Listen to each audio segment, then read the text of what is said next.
First of all, I want to thank every single one of you for coming out. This is very important. This is very vital. Black lives have always mattered. We have always been important. We have always meant something. We have always succeeded, regardless. And now is the time. I ain't waiting. I ain't waiting. I have been born in this country. I'm 28 years old, born and raised in London. And for time, every black person understands and realizes the first time you were reminded that you were black. You remember, every black person in here remembered when another person reminded you that you were black. So none of you out there, all those protesters on the other side, protesting against what we want to do, protesting against what we want to try and achieve, burn you, because this is so vital.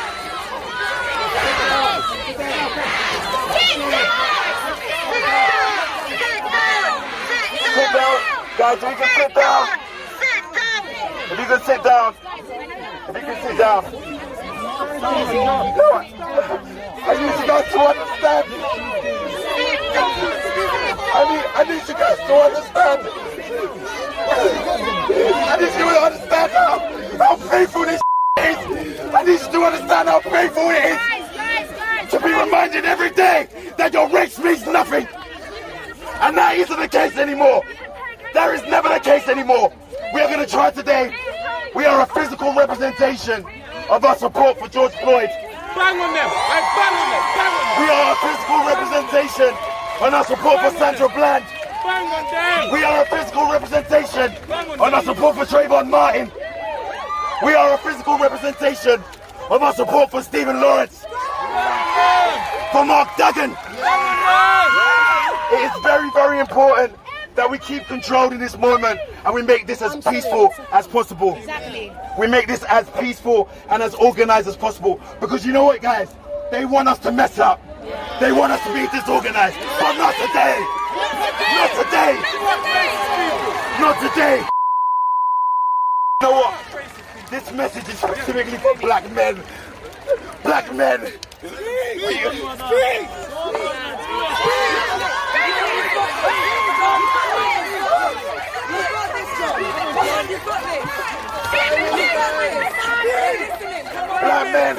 Black men, we need to take care of our black women. We need to take care of them. They are ours. They are our hearts. They are our future. We cannot demonize our own. We are the pillars of the family. Imagine this, a nation that is set up with individual families that are thriving, that are healthy, that communicate, that raise their children in love, have a better rate of becoming better human beings. And that's what we need to create. Black men, it starts with you. Hey, it's done, man. We can't be trashed no more. We have to be better. Do you not understand? I'm speaking to you from my heart. Look, I don't know if I'm gonna have a career after this. Fuck that blood.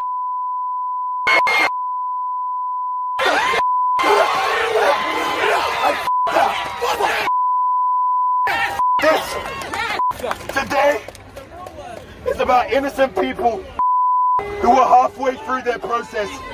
We don't know what George Floyd could have achieved. We don't know what Sandra Bland could have achieved. But today, we're going to make sure that that won't be an alien thought to our young ones. I'm sure you lot came today and you left your kids. And when you see your kids there aimlessly playing, they don't understand what's going on. Today is the day that we remind them that we are dedicated, and this is a lifelong dedication. Guys, we don't leave here and stop, you know. We don't leave here and stop. This is longevity. Some of you are artists, some of you are bankers, some of you are lawyers, some of you own shop stores. You are important. Your individual power, your individual right is very, very important. We can all join together to make this a better world. We can all join together to make this special. We can all join together.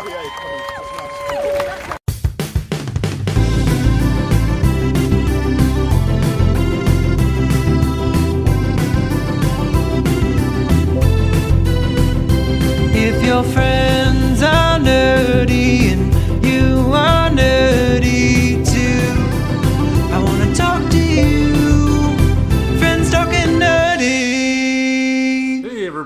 welcome to another episode of Friends Talking Nerdy. To all the juggalos and juggalettes out there, we bid you good day. Good day! This is the sexiest voice in podcasting today. Tim Jelsma with me. I've got... Professor Aubrey. All right, and we have an audience member this week. Let us know who you are. I'm Tim's sister. Oh my goodness. Oh my god, it's Tim's sister. Oh Yay. my god. Man, before we get going, we mentioned it just before we started. Have you read the news about, what do they call it, Lady G? Mm-mm. Apparently some male escorts who were hired by one Senator Lindsey Graham all signed NDAs from him and then discovered that those NDAs are essentially unenforceable. So if you look up Lady G, you're going to find some interesting things about Lindsey Graham. And somehow it's not at all surprising that Lindsey Graham was involved with male escorts. If he wants to be called Lady G and have a bunch of guys falling all over him, by all means, this is America. It's a beautiful thing. He should embrace that. That's what I mean. I always felt like he was like my brother, part of the brethren. Like there was something about him that I was like, I know you. I know the true you. Yeah. Anyway, so Lady G, good on you, pal. But let's get rolling with the show this week. Sounds good. Yeah, we mentioned it briefly on the episode last week, but wanted to go a little more in depth this week. We talked about HBO Max. To the max. Have you tried that out yet? No, I think we have access to it, but we haven't actually used it. Yeah, we have used it for a little bit here, but overall, what do you think about it so far? Well, I do appreciate some of the collections that they have, particularly the Looney Tunes, the whole catalog of Looney Tunes, except for the... They don't have as much up as I thought they did. I mean, they have a tremendous amount, don't get me wrong, but they don't have cartoons like Bugs Bunny's debut. Also, have you noticed, do they have any Heckle and Jekyll cartoons? My parents were asking me. I don't think those were Warner Brothers. So, yeah, they only have ones, like the Looney Tunes and Merry Melodies, the IPs that they own. They didn't do any sort of other characters like that. Got you. Yeah. So, I like that. And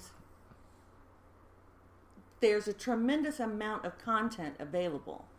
So depending on what you like, there's a lot of potential things to watch, it seems to me. Right. Mm-hmm. So they do have a big collection of content, but to me it doesn't really feel all that different from Netflix or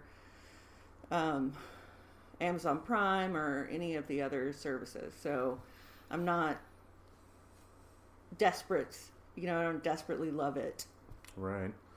I'm kind of in the same boat, and I know too when they were advertising it, they were trying to make it seem like we'd be getting a lot more content than is really on there now. They do got a decent amount. This is not something where you're going to be running through the entire catalog of HBO Max in a weekend and calling it good, but they just have little things like I don't think they have the Dark Knight trilogy on there, even though they promoted that when they were doing advertisements before the app debuted. They got like some movies where they have like part 1 and part 3, but not part 2. The menu options are not the best on that. I think so far of all the apps that I've encountered, whether it's long-running apps like Netflix or new ones like this, or the other app that they put out, DC Universe. DC Universe has a much cleaner app. Now, DC Universe from day one doesn't look like it does now. It does get streamlined and fixed as time goes on, so a lot of what I feel now about that app will definitely change. I get that, but I think the menu options have just been a little on the confusing side. What do you think about the overwhelming purple color scheme? I don't have a problem with that. It's just very eggplant to me. It's just a little too much purple. Maybe there was a major print fan. Eggplant. Sorry. Sorry. Right, exactly, eggplant. Every time I look at it, I think eggplant. Okay. But I guess Hulu's green, so they had to come up with a different color to be. Netflix is red. Who knows what's next? I mean, you got the green, you got red. They couldn't do blue? Right, why didn't they do blue? That seems like they should have done blue. Yeah. Someone must already do blue. Anyway. Well, HBO Max, over time it's going to get better. I do wish that the advertising was a little on the deceptive side in terms of giving people an idea that there's going to be certain content on there that ultimately wasn't. And it does sound like, too, that they are going to, put stuff on, add stuff on and take stuff off over time. All this is, at the end of the day, is just they had a previous app called HBO Now, which was the HBO service that you could pay for without a cable subscription. It's just a beefed up version of that. I will say that there are some HBO shows that I like to watch and that I would like for you to watch, but we've already tried one of them, which was Deadwood, that I thought you would like, and you did not like it enough to keep watching it. I'm not, because don't like is a strong word. I mean, I've only seen one episode, and there have been shows like Arrow. It took me a good 3 months to get through the first 9 episodes, but then it started kicking in. Yeah. So I'm not going to say I don't like it. Most shows are like that, really. The other one being Game of Thrones that I was hoping you would get into. Oh, God, no. It's so good. Yeah. I saw like less than an episode, and it just wasn't for me. I haven't seen it, but another thing about HBO Max, a lot of people might like, or a large portion of the nerds might like, is the Studio Ghibli productions that are out. I don't really know much about anime, but I know it's huge in the nerd community, so... Yeah, I think Spirited Away is one of those, maybe. Maybe. Yeah, I can't imagine some of the more famous ones wouldn't be on that list. Yeah. I think that's right, too. I think people will be excited about that.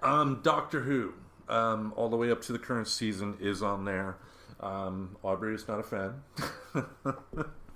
Even the ones we watched when we were kids? No, just the new Who, the Christopher Eccleston on era, the one that started in 2005. Oh, okay. However, the original Doctor Who's are on a couple of services. I believe it's BritBox, owned by the BBC and another British broadcasting company. It's an app that you can download and watch the old episodes there. There's also Pluto TV. The classic Doctor Who has its own channel, and you can watch the shows for free. Speaking of streaming services, my parents mentioned to me that they had access to the Peacock. Oh, the new NBC one. The new NBC one. Are they beta users? I don't believe it's officially out yet. I don't know, but they are like big cable users, so they may have been identified as people to market specifically to. Mm-hmm.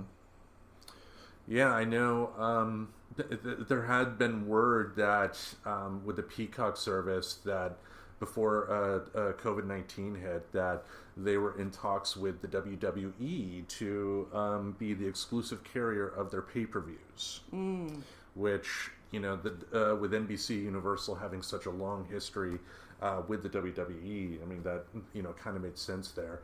Which, if they did go ahead and do that, then the WWE would essentially be kind of admitting that their WWE network has not been as successful as they thought it was going to be, which is really a shock because, as far as just content alone you get for $9.99, it's one hell of a service, but at the end of the day, too, if you're only depending on if you're only catering to the hardcore fans now, then what can you expect, I guess? But there are a lot of options out there. I definitely do want to check out Peacock when it comes out, but it's out for the Xfinity subscribers currently. That's your parents must be on Xfinity or something like that. Yeah. Okay. Well, there is that. Now, let's move on. Okay. What I thought we would do next, especially since we got an audience member today, is ask some icebreaker type of questions. Last time we tried that, episode 100, I think we got some pretty good results. Yeah, we had fun. We had some fun, and we had some interesting stories. Some fun, man. We're gonna have some fun on this episode. Right, Phil? Phil's here with us, so... That's my knee. La, la, la. There's Phil. Okay. So, as we did last time, what I'm going to do is I'm going to ask the question, and then we will go around in the circle. If the question I ask is somewhat on a risque side or something like that, have no fear. I'm going to be answering those questions as well, so it's not going to be something that I'm going to put anybody on the spot for. Okay, so no gotcha questions. No. All right. Yeah. So... let's start off with this. Did you ever put something inside your high school locker that shouldn't have been there? Let's start with our audience member. Let's hear it. No. I was totally vanilla until like 32, so no. I don't want to know. Gross. Anyway, what about... I don't think I did either. I mean, the high school locker was you go to your locker with everybody else in the high school. You open it in front of a bunch of people that you probably don't like. And I think I just kept my school stuff in there. Yeah, I mean, pretty much same for me. There was a time in 10th grade I did bring a BB gun to school. Uh-oh. Forgot I had it in my backpack. What the hell? Yeah. And, I mean, if that happened today, I probably would have went to juvenile hall, but it was just in my backpack. It's not a situation where I was, like, taking it out in the hallway or anything like that, but, yeah. Yeah. All right. Wow. Yeah. The BB Bandit. All right. Next question. If a movie was being made of your life and you could choose the actor, actress to play you, who would you choose and why? Let's go with a good professor. What do you say? Oh, I have no idea what actress I would pick to play me. Or, hey, actor. I mean, because look at that Bob Dylan film, what Kate Blanchett played him. So there was this guy one time at a bar very late at night who told me that I looked just like Christina Ricci. So I'm going to go with Christina Ricci. What? Christina... Because that's the only time in my life that someone has said to me that I look like someone famous. I would have to see you with longer hair. And 20 years younger, maybe, would help. Well, I think you two are around the same age. She's about our age. Maybe in her But upper I haven't 30s. actually seen her for about 20 years. So it was 20 years ago. So it was the Christina Ricci of 20 years ago. Okay. And the Aubrey of 20 years ago. The Fear and Loathing in Las Vegas era. Yes. Okay. Mm-hmm. What about you? I would choose Meryl Streep just because she's so versatile of an actor that I think she would be able to pull it off because she would make it actually interesting. I am not adopted.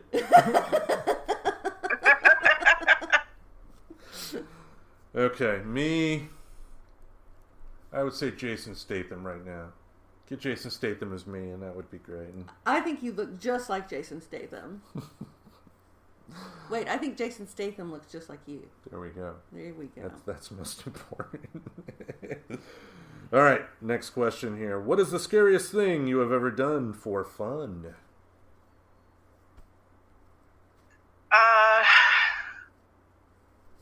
I don't know if I'd call it fun, but all of my experiences on roller coasters or anything like a roller coaster have been the scariest things in my life. So roller coasters or rides at like Universal Studio. What about you? Well, I grew up in the country in the South. And one thing that's very important in the country in the South is that you have a good place to go swimming in the summer. And it has to have really cold water. So typically mountain rivers are the place to go swimming. And there was a place called the Sinks where there were cliffs and a fairly deep pool under the cliffs, and we would drive up there and hop out and jump off the cliffs into the water. And looking back on that as an older person, I'm terrified for my younger self, and I was pretty scared as a young person, but not so scared that I didn't do it. Reminds me of, what was that song from the Jomo and the Possum Posse? I nailed it. Exactly. Exactly. All right, scariest thing I've ever done for fun. It wasn't marriage. Let's see. That was the scariest thing. It just wasn't fun. Oh, God. It's like the horse's head scene from The Godfather every morning. Scariest thing I've done for fun.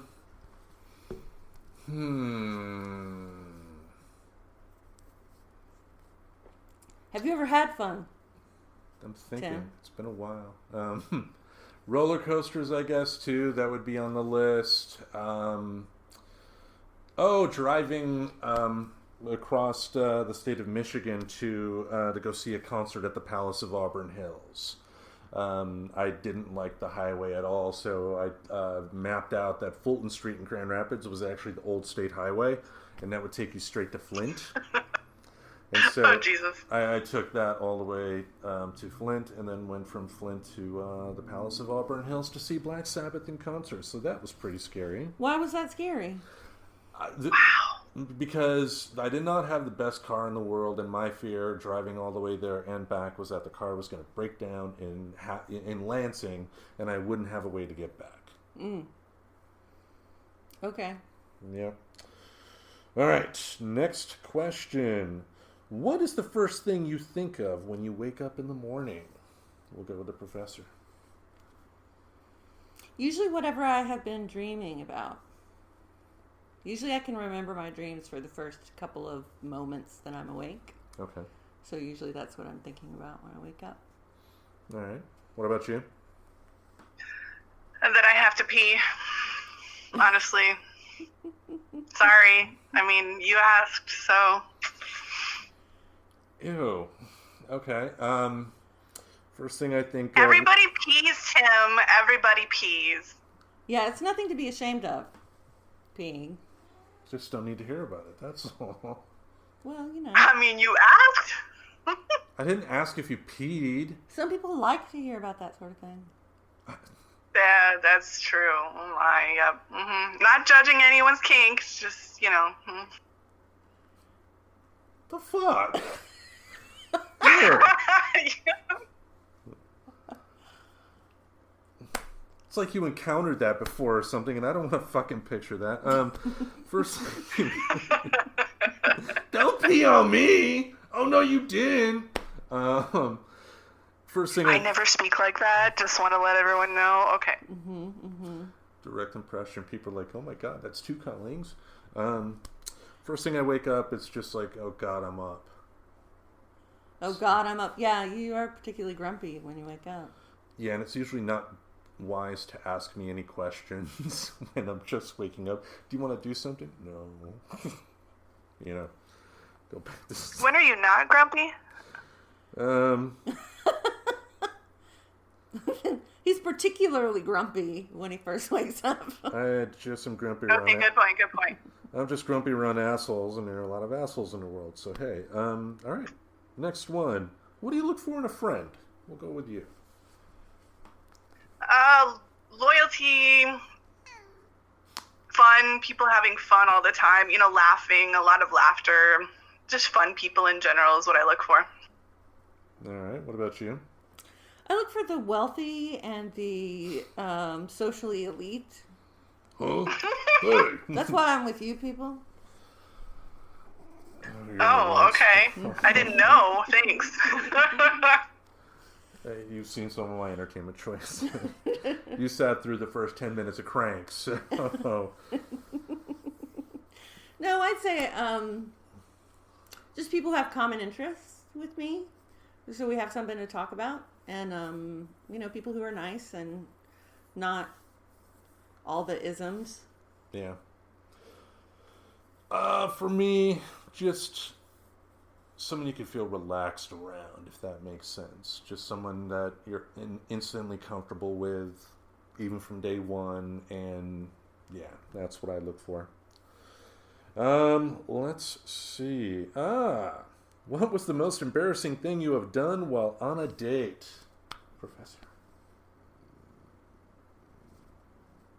One time I really had to go to the bathroom, and we were in the car on a drive. It was a driving date. Mm-hmm. And I really had to go to the bathroom. And the place that we stopped for me to go to the bathrooms were closed. And I still really had to go to the bathroom.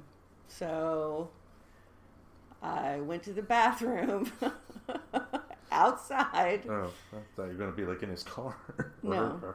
I went to the bathroom outside at a rest area in a fairly exposed location. Okay. What about you? Honestly, I've never really done anything embarrassing on a date. I've had dates that were kind of like the person was embarrassing. Like they did some stuff embarrassing, but I've never done anything embarrassing on a date. Well, we know she's lying. Everybody's done. I'm lying? No, I haven't. I've actually not been on that many dates. Like when I started dating my boyfriend, we just started dating, and You never went on any date? You don't go on dates? I mean, I went on one or two in college, and then But you and your a couple others. You and your boyfriend don't go on dates? I mean, we live together, so it's different. Like, I don't know. Girl, you need to get some dates. You need to have some regularly scheduled dates with your boyfriend. I mean, we go out all the time, but like I may say something stupid. It's usually me saying something stupid when I do something embarrassing. I That can't never tell you happens. the stupid things I've said. That never happens. Doing something is different than saying something. Thank you very much. Yeah.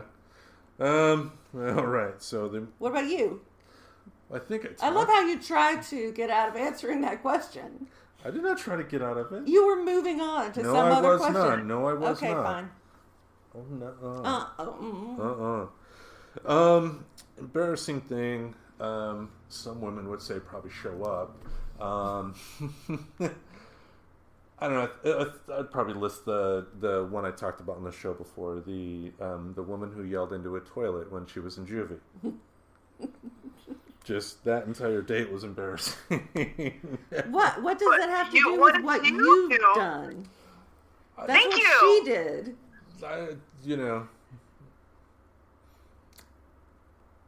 But I mean, just. No, I mean, there were times where I didn't have like good chemistry with the woman in question, and I was not able to have. I was not able to keep a conversation, and when I get like that, I tend to clam up and be quiet. So there were a couple times where that has happened before, but that would be the height of the embarrassing, I would think. Yeah. So yeah. So, like when you went to the Olive Garden with the girl that you spent $20. Oh, the same girl, but you guys didn't talk to each other at all through the dinner. Yeah. Okay. Yep. Gotcha. All right. Where is the last place you'd be caught dead?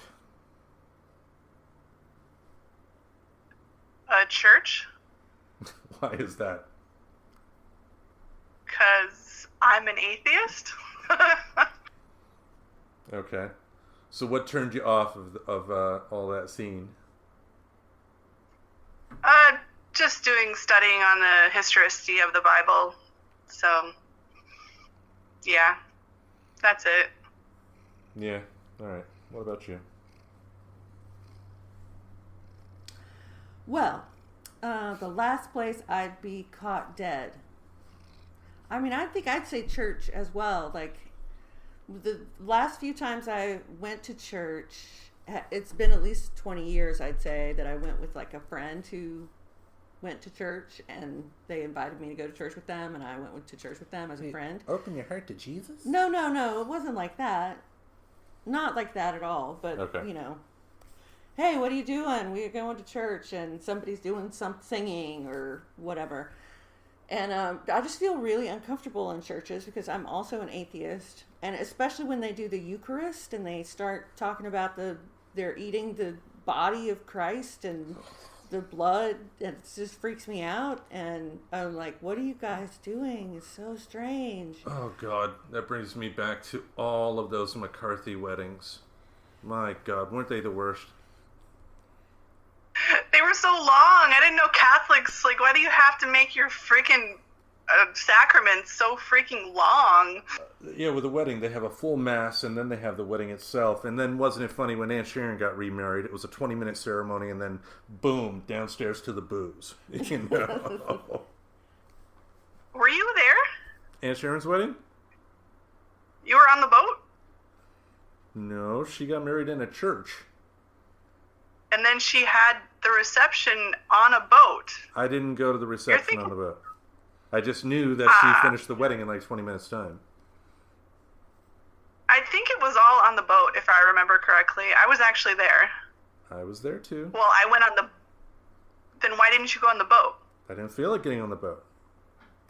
Screw the boat. I don't remember. I'm on a boat. That's where That's where all the fun Was a happens. boat That's where on the Lake- dancing and the booze with the single ladies happen. Yeah. I mean, I didn't drink then, but it was a party on a boat on Lake Michigan. Like, No, you're thinking of something different. You're thinking of that time you took a picture with Dad when he was drunk, right? no. Her wedding was on a boat. You must be thinking of someone else's wedding. No. Her wedding was in that red Catholic church just outside of Sparta, where they buried Uncle Bob. Nope. Yeah. You're thinking of something else. Nope. I was there for her reception. Why would she go and get married in Sparta and drive all the way to Lake Michigan for a reception? You're thinking of somebody else, I guarantee you. But anyway. No, it was Aunt Sharon's wedding. guarantees You're you. thinking of the wrong thing. You were wrong. Are there two? Are there two Aunt Sharons? No. This is something that happened in my adulthood, so that's why I remember it. Wrong. Totally wrong. And I will message her just to get to the bottom of it here. Yeah, our listeners want to know. Yeah, she was not married on a Where did boat. Aunt Sharon get married? Damn you. Yeah, so while I look for her information here, we're going to move on to our next topic. Now, for the longest time now, we've done our top... this is our top 5 favorite segment of the show. And we are now moving on to, on this week, top 5 favorite albums. But we're kind of doing a little bit of we're tweaking this segment because what we did is we chose our top 5 favorite albums from the year 1987. And so what we'll do is go with our choices, one each. So you start, I go with the next one, and then we'll discuss those albums in question and go on from there. Sounds good? great. Sounds good. And my sister is like... Finishing her first glass of wine. Gonna have to re-up that probably. If by first you mean first bottle of wine. She's a drunk. What a drunk. Since I mainly drink on the weekend, that totally means I'm a drunk, yeah. Woo! Anyway. Well, What is your first choice? my first choice from my top 5 albums from 1987, which was a great year for albums actually, is Strange Ways, Here We Come from the Smiths, the ultimate Smiths album before they broke up. Ooh. It's often recognized as their best album. That's a really great album. Why is that? Why is it a great album? Yeah. Well, it just captures the band at the height of their prowess because it's their last album before they broke up, and so they were, they're at their most experienced and at their best at their instruments and their best songwriting before they broke up, and we missed out on all the potential Smiths albums that we could have had through the years. Anyway, my Morrissey impression, everybody. Any particular songs stick out? I'm having trouble thinking of the songs on this album right now. I'm sorry. No worries. I'm gonna get my research up here. I was having too much fun playing the game. Yes, I was so distracting. With me jokes and everything. I'm going to bring up the album in question. Strange Ways, Here We Come. Thank you, Wikipedia. Oh my god, they're just all so good. All the songs on this album are really good. Girlfriend in a Coma. Do you know that song? No. Girlfriend in a coma, I know. It's serious. It's kind of a fun, lighthearted Smith song. You might actually like that one. Do you think this would be one of those albums where you wouldn't skip a song? I would definitely not skip a song. A Rush and a Push and The Land Is Ours is a great song. I Started Something I Couldn't Finish. Stop Me If You Think You've Heard This One Before. Last Night I Dreamt That Somebody Loved Me. Classic Smith song. They're all really great. All right. Have you heard that album? Nope, haven't heard it. Are you a fan of the Smiths at all? I've only heard the name. I've never been into pop culture until pretty much recently. She used to listen to Amy Grant. Ew. I was religious. What do you expect? Jesus. She's so super awesome. She is very popular amongst the Christians. We're gonna sing till 8 o'clock tonight, everybody.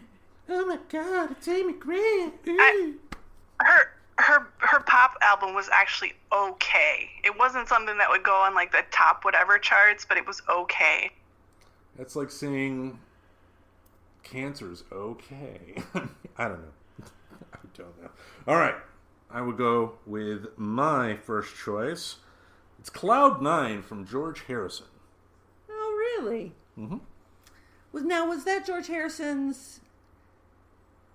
I believe it was his last solo album he made before that was the album before the Traveling Wilburys started. Gotcha. Jeff Lynne from ELO produced this album and then went on, of course, to produce the Traveling Wilburys albums and sing on those albums. And he also helped produce the 2 tracks that they did for the Beatles anthology miniseries on ABC in the mid-90s. But the video for Got My Mind Set on You, quite funny. Especially the guitar solo in the middle where, he's getting up and doing flips and, doing the splits and all that stuff. And it's George Harrison. But yeah, I dig it. Yeah, I think I remember that video. That was back when videos mattered, back in the mid 80s. Yep, there was a parrot too. That it was a puppet parrot, but the parrot was singing along on the video and all that. But yeah, and When We Was Fab, I think he got Ringo and Paul to come back on that song, if I'm not mistaken. Or I could, because I'm also thinking, I know he did another track shortly after John Lennon was murdered. Still, good song nonetheless. But what is your next choice? So my next album is Kiss Me, Kiss Me, Kiss Me by The Cure. Kiss me! It was great. 87 was a great year for goth music and the goth culture. And this is no exception. And this has got great songs like Why Can't I Be You? You know that one? Nope. Why can't I be you? Do, do, do, do, do, do, do. It's a great song. And Just Like Heaven, which is sort of a romancy kind of deal from The Cure. It's a 2-album. It's a double album. Ooh. Of Cure goodness. Now I gotta listen. You really should. Yeah. Do you like The Cure? No. Wow. That song Friday I'm in Love. That was a good one. Well, then you like The Cure. I like one song. I like one Taylor Swift song, but you're not seeing me buying tickets to her concert so I can get in the front row and go, Tay, Tay, Tay. Yeah. He really wants to. Yeah, I think you might really want to. No, not her. Casey Musgraves, though. Casey Musgrave, yes, I was going to say that. Casey, I love you. Yeah. That type of deal. Would you throw your panties on stage? Oh my god, I so would. Didn't Ma say she was thinking about doing that with Ronnie Millsap? Yeah, I remember that, yep. And I got a joke. I could Thing say is, she was probably wearing pants too, so that would have been really awkward. Our mother, what a wacky woman. Go on with my next choice. In 1987, this band came back with a fury. A fury. It was Aerosmith and Permanent Vacation. Super Fury. Yep. Yep. I mean, almost every song on that album was a hit. Almost. I mean, the big ones, of course. Dude Looks Like a Lady. Classic video. Ragdoll. One of my favorites. The video on that was absolutely amazing, especially the end where he like leaves his girlfriend's house and starts driving down the block, and then out of every single house he passes by, women in lingerie would run out of the house and like start waving and blowing him kisses. And, that was funny. And you just could tell they were having such a good time. Like they had been in the business for so long, and this was sort of their second coming. Yeah. That they were like, wow, we're like going to have a really good time with this. Yeah, and they also kind of embraced, because this was at a time where music studios were getting a lot more hands-on with their popular artists. And, you know, artists that had some issues selling albums in the 80s, like Aerosmith, like Cheap Trick, like Heart. The studios would force these songwriters on them to spicing things up, and Aerosmith actually embraced that, and came up with a lot of great results. So, what's your next choice? My next choice is another goth classic.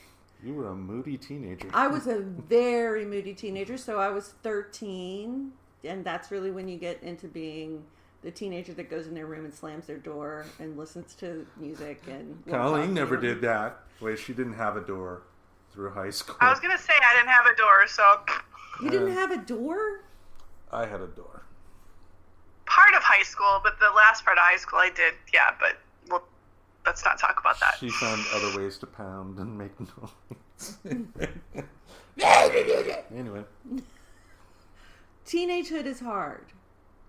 It is especially hard for girls, I think. So... Colleen's telling me I'm number one right now.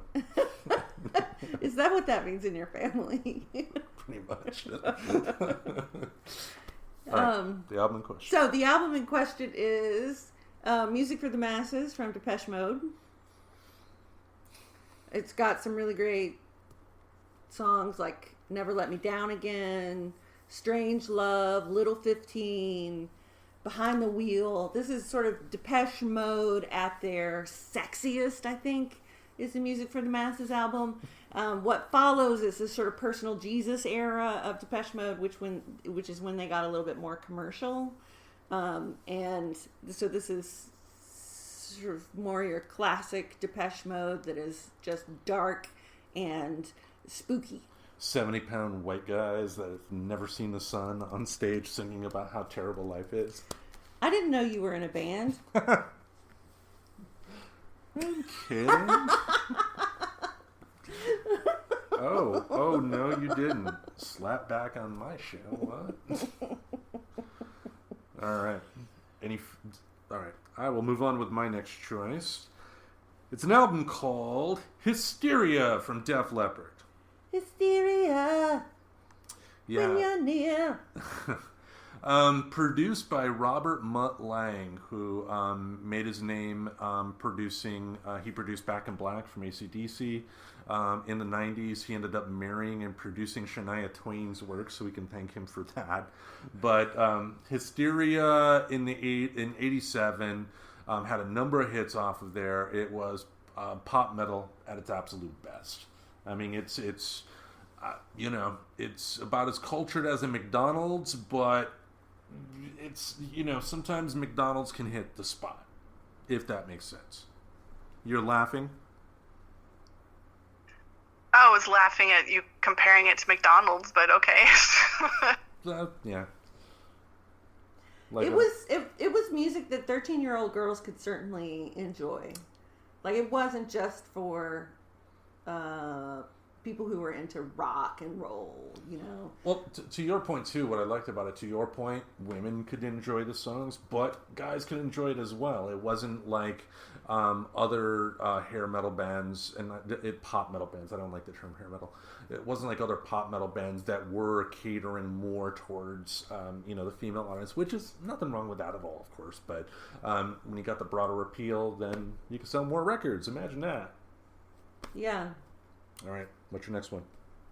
My next one is Diesel and Dust from Midnight Oil, the great Australian... Beds Are Burning? Beds Are Burning is from that album. Oh, yeah. Yes, that's probably the most famous song from that album. But there's some other like Dream World and The Dead Heart that were popular from that album. Yeah, I know there was a big deal when that video for Beds Are Burning came out. It opened up good. It opened up discussion on Native peoples in Australia worldwide, which was good. And I do believe the lead singer of that band is now a prominent politician in Australia. That would not surprise me at all. Yeah. All right, my next choice, an absolute classic, debuted in 1987, probably the last gasp of rock and roll as it was in the 70s and 80s, and that would be Appetite for Destruction from Guns N' Roses. And yet that was one of their first albums. That was their first album. Yeah. So it's interesting that you think it harkens back to the 70s and earlier 80s when it was their debut. Well, I mean, think about it. I mean, you listen to a Guns N' Roses album, they're essentially a more aggressive Aerosmith. I mean, that's all they are, which is not a bad thing at all. They were really the last rock band of that particular type. What I mean by that, I guess, is that, with like rock stars, they had these personas back in the day that, they seemed larger than life. I mean, if Axl Rose walked down the street, he'd probably look like a puny little bitch or something like that. But when he's on stage, that's a different story altogether. Same with Slash, in all that. But, because after Guns N' Roses, there really wasn't any huge rock album until Nirvana, and Nirvana did not try to put on that persona. They were just musicians who sang. Mm-hmm. It kind of reverted back to, rock music when it first started out in a way. But yeah, for an album that had,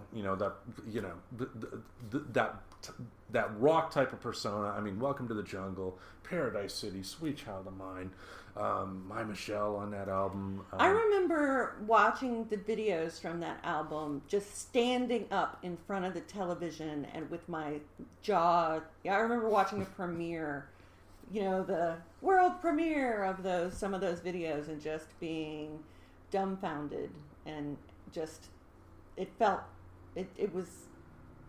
awesome at the time. I loved Guns N' Roses, that first Guns N' Roses album.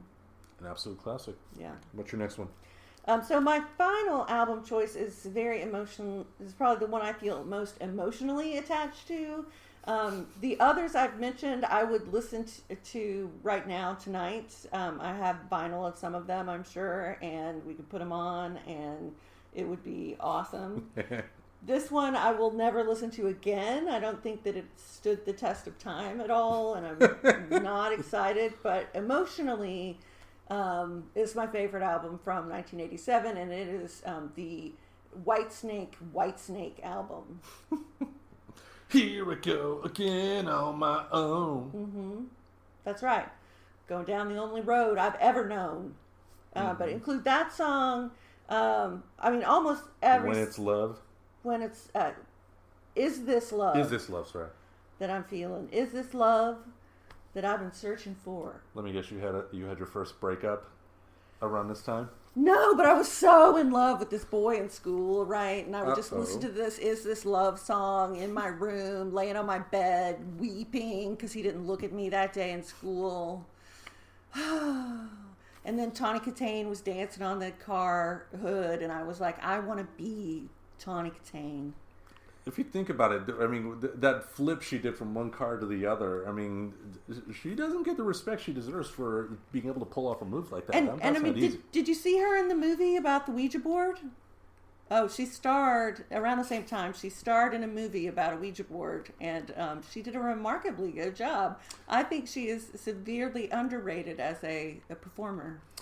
She was actually on the new WKRP in Cincinnati. That came out in syndication. She was the Lonnie Anderson character. Yeah, they couldn't get Lonnie Anderson to a contract. I mean, because she was so busy at that time, of course. And so they got Tawny Katane, and I think that was right after the Whitesnake album. But yeah, I mean, Here I Go Again, I can listen to that on occasion, but this is pop metal at some of its worst. Yeah, there's some bad songs on here, like Still of the Night. Still of the night, still of the night, still of the night, still of the night. Yeah. Now, there is, in the early 90s, Jimmy Page actually did an album with David Coverdale. They called it Coverdale Page, and it was a damn good album. I mean, I wouldn't call it the greatest album in history, of course, but they even had a song on, they had a video on MTV for it. But, I mean, the reason I think it didn't get popular was that David Coverdale is a poor man's Robert Plant, you know, in a lot of ways. But anyway, my last choice, I had to pick this from a little group in Australia called In Excess. It's Kick. What an album. In Excess is kind of like the poor man's U2. I tend to think of it like this. I mean, U2 to me was always presented, I guess, like the Beatles were presented in the 60s, whereas In Excess were presented like the Rolling Stones. Now, I'm not comparing those, U2 and In Excess to the Beatles and the Stones in terms of their overall impact, but in terms of the type of music, I mean, In Excess had a lot of sexual flair to it, thanks to Michael Hutchence. And you watch a lot of those videos. A lot of ladies were buying that album. Yeah, he wore very tight black leather pants. Yeah, and just all the songs. I mean, Devil Inside. Mm-hmm. So many good songs on that album, but definitely check that out. But yeah, no, it's a great album. Great album, a classic in 1987. Any more comments from the audience? Nope. She's like, why the fuck did I do this? Anyway. You could check, Colleen, you could check out any of those albums, and they're all good. Except for the Whitesnake one? I'm sure some of them are, yeah. Except for the Whitesnake one. Don't listen to the Whitesnake one. Whitesnake! All right, so... We're going to move on to our next topic here, and that is... The great... Oh, sorry. No, go ahead. No, you do it. I was going to... I had a whole thing planned to kind of edit the next segment into the piece to make it sound like we just started the next segment. Right, and I'm just so excited about the next segment that I wanted to do like a drum roll. Here comes the next segment. Let me tell you what it is. But I'm not going to do that because that would... I don't want to disappoint your excitement, though. You got so excited, shaking in your chair. I'd be a fool to not let you do that. So, drum roll, please. It is the Great Bakeoff of 2020. So we'll be baking a cake for my mother, whose 70th birthday. We are celebrating by my sister and I having a cake baking competition. And who's going to win? Clearly I am going to win because I have baked a cake before. Don't let Tim help. Oh, definitely not. I told her about the eggs.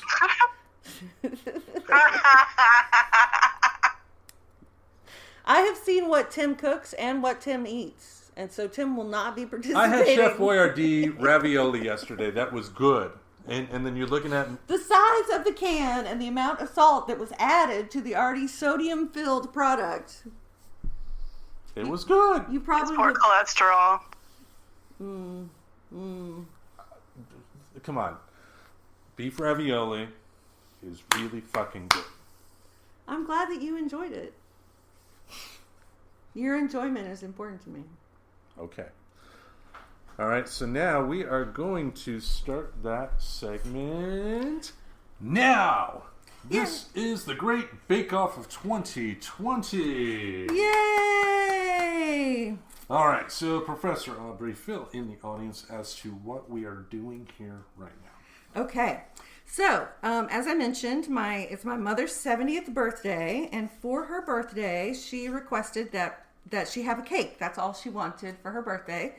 And so my sister, who is 2 years older than me, and I decided that we would do a bake-off. Yeah. And we would each make a chocolate cake for my dear, dear mother, who was 70 years old yesterday. All right. So this is the day before the big bake-off day, and the evening before, and I'm making my cake, which is going to be a Black Forest chocolate cake. Which, if you're not familiar with Black Forest cake, it is a wonderful, almost like a denser devil's food cake, chocolate cake that has cherries. So it has cherries in the middle between the layers and cherries on top.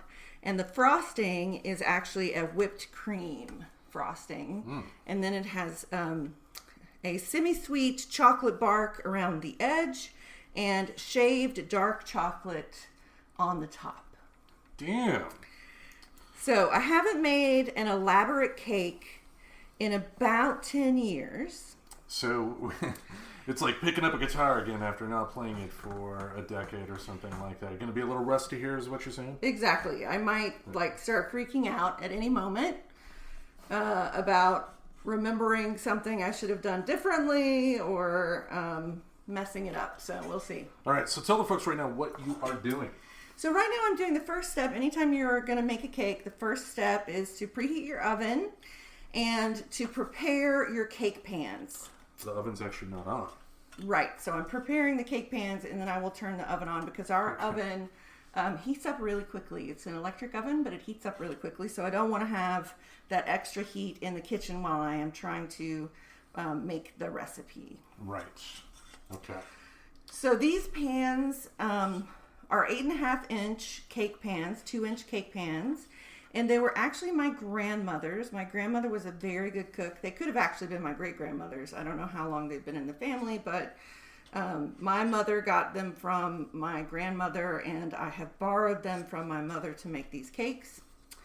And they are old-fashioned cake pans with release bars, which you don't see very much because people don't make cakes much. We actually tried to buy new cake pans at Fred Meyer and could not find a single cake pan.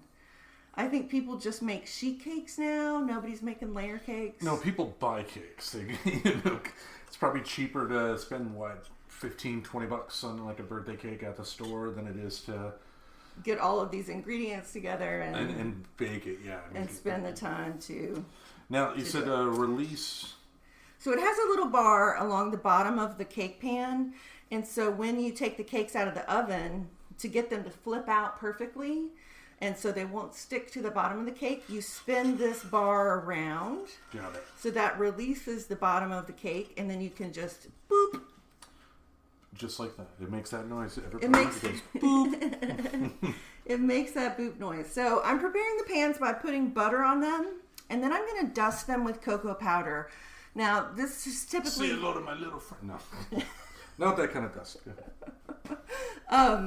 Typically, this is done with flour, so you would butter and flour your pans. But since this is a chocolate cake, I'm going to use cocoa powder so that any of the dry material that sticks to the outside of the cake is the same color as the cake. So I don't have unsightly white flour on my cake because nothing in the cake will be white. Got it. I'm going to lick the butter off my fingers before I wash my hands. Damn, look at that. Because that's... the American way. That's how you bake love into things, is that you're really intimate with your ingredients. Not Pepe Le Pew type of intimate, I'm sure. Yes, no, not that kind of intimate. Oui, oui. Okay, so now, and then once I put the cocoa powder on the cake pans, I'm then going to cut little parchment rounds to go in the bottom. Now, I don't really need to do that. Actually, I just changed my mind. I'm not going to do that because I've got these release bars. Improvisation on the fly, ladies and gentlemen. Can you believe we are hearing that today?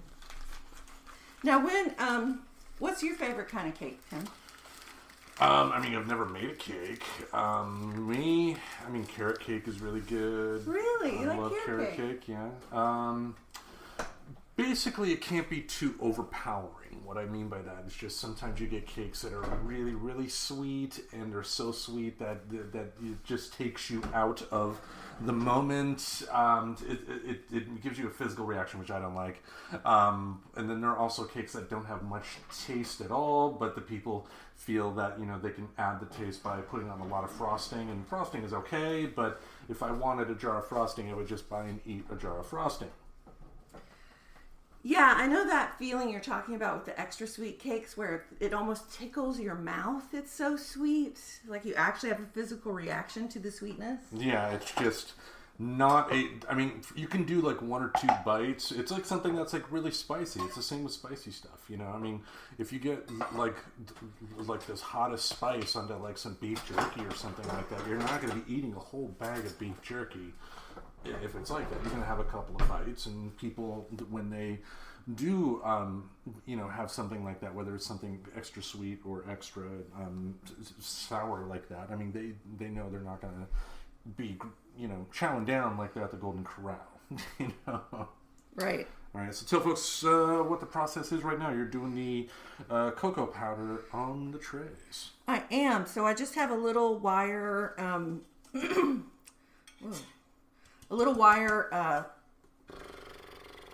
like colander type of deal? Colander type of deal that I've put my cocoa powder in, and I put some cocoa powder in the cake pans, and you can see I'm moving it from place to place so that it totally coats myself and the counter and the floor. And the counter and the floor. You cannot be worried about the cleanliness of your kitchen while you're baking. That is one thing for sure. Okay. You have to accept that your kitchen is going to get real dirty while you're doing this. And chocolatey. So you can see we've got some chocolate and some butter in the cake pan, so we're going to put our cake batter right in there. All right. I'm going to do the same thing with the other cake pan, so it is ready to go. Now, why did you choose this particular recipe for this cake? Oh, actually, let's talk about the recipe. I got the recipe from I Live for Cakes, which is a website of someone who's very into home baking. It's not a professional baking site. It's a home baking site. And I looked at about 20 different recipes. Okay. And what I wanted was a recipe that was going to be easy enough for me to make, that I was going to be able to get the ingredients and not screw it up. So a lot of Black Forest cake recipes have strange ingredients that are hard to get, like cherry liqueur. Kirsch, which is the German cherry liqueur that you should be using in this cake if you want to make it the traditional way. Of course, we could not find Kirsch because for some reason alcohol is pretty hard to find in the Pacific Northwest. You can get plenty of weed, but we just don't drink that much. Apparently not. At least it's not like as puritanical as Portland when it comes to alcohol. Yes, we're in Washington, so it's a little better. Yeah. Now tell folks at home, you mentioned your sister, you're having a competition with her. What type of cake is she making? So the last I heard from her about her cake was that she was going to make a chocolate cake, so a chocolate cake with chocolate frosting, but she was going to get a Duncan Hines box cake and add things to it. So she was doing the sorry, that was my KitchenAid mixer bowl. She was doing the partially homemade cake, which, fair is fair. I think she's going to be putting some raspberry jam that I gave her between her layers with her frosting. So it's going to be a chocolate raspberry cake. It'll be okay. I think there's really no doubt who's going to win this competition. Yeah, that's one thing I've learned about you. Just when it comes to competing, you will not lose. Oh, I do not. I am very competitive. And so is my sister. And so it works out because we're both kind of jerks about it. Some people don't like that. Some people get really like, why are you being so competitive? Why does it have to be so competitive? But we really like being super competitive. So. There's nothing wrong with competitive, but it can be. My issue is that there are people that can definitely overdo it. I'm one of those people. You know. You don't want to get in you don't want to play a game with me, pretty much. Okay. You only want to play games with me that I'm not good at. Poker. Like poker, exactly. I don't claim to be good at poker. I'm not good at poker, so it doesn't bother me for you to say that. Now, what type of dirty-handed stuff have you and your sister done in the past when it comes to competition? Let's hear some of those stories. Well, and my dad is super competitive too, and so there's a famous family photo of the only family vacation we ever went on together. Mm-hmm. We went to Florida and stayed in a condo at the beach, and there's a picture of me and my dad and my sister playing cards. I think we were playing hearts, or we might have been playing poker, and we're all showing our cards to the camera, and my dad is looking at my sister's cards while the photo is being taken. So the two of us, we both come to it very honestly, are competitive, not great sportsmanship.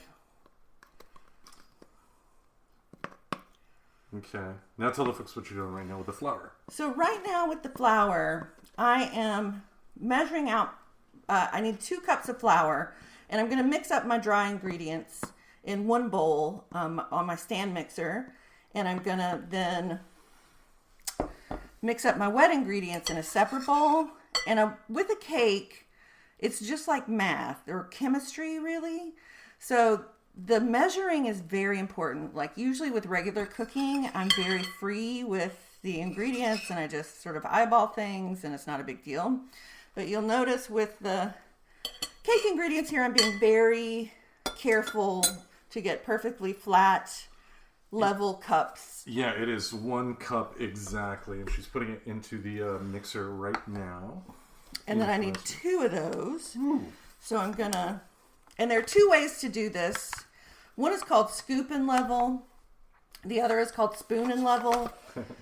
And Sounds dirty. Yeah, right.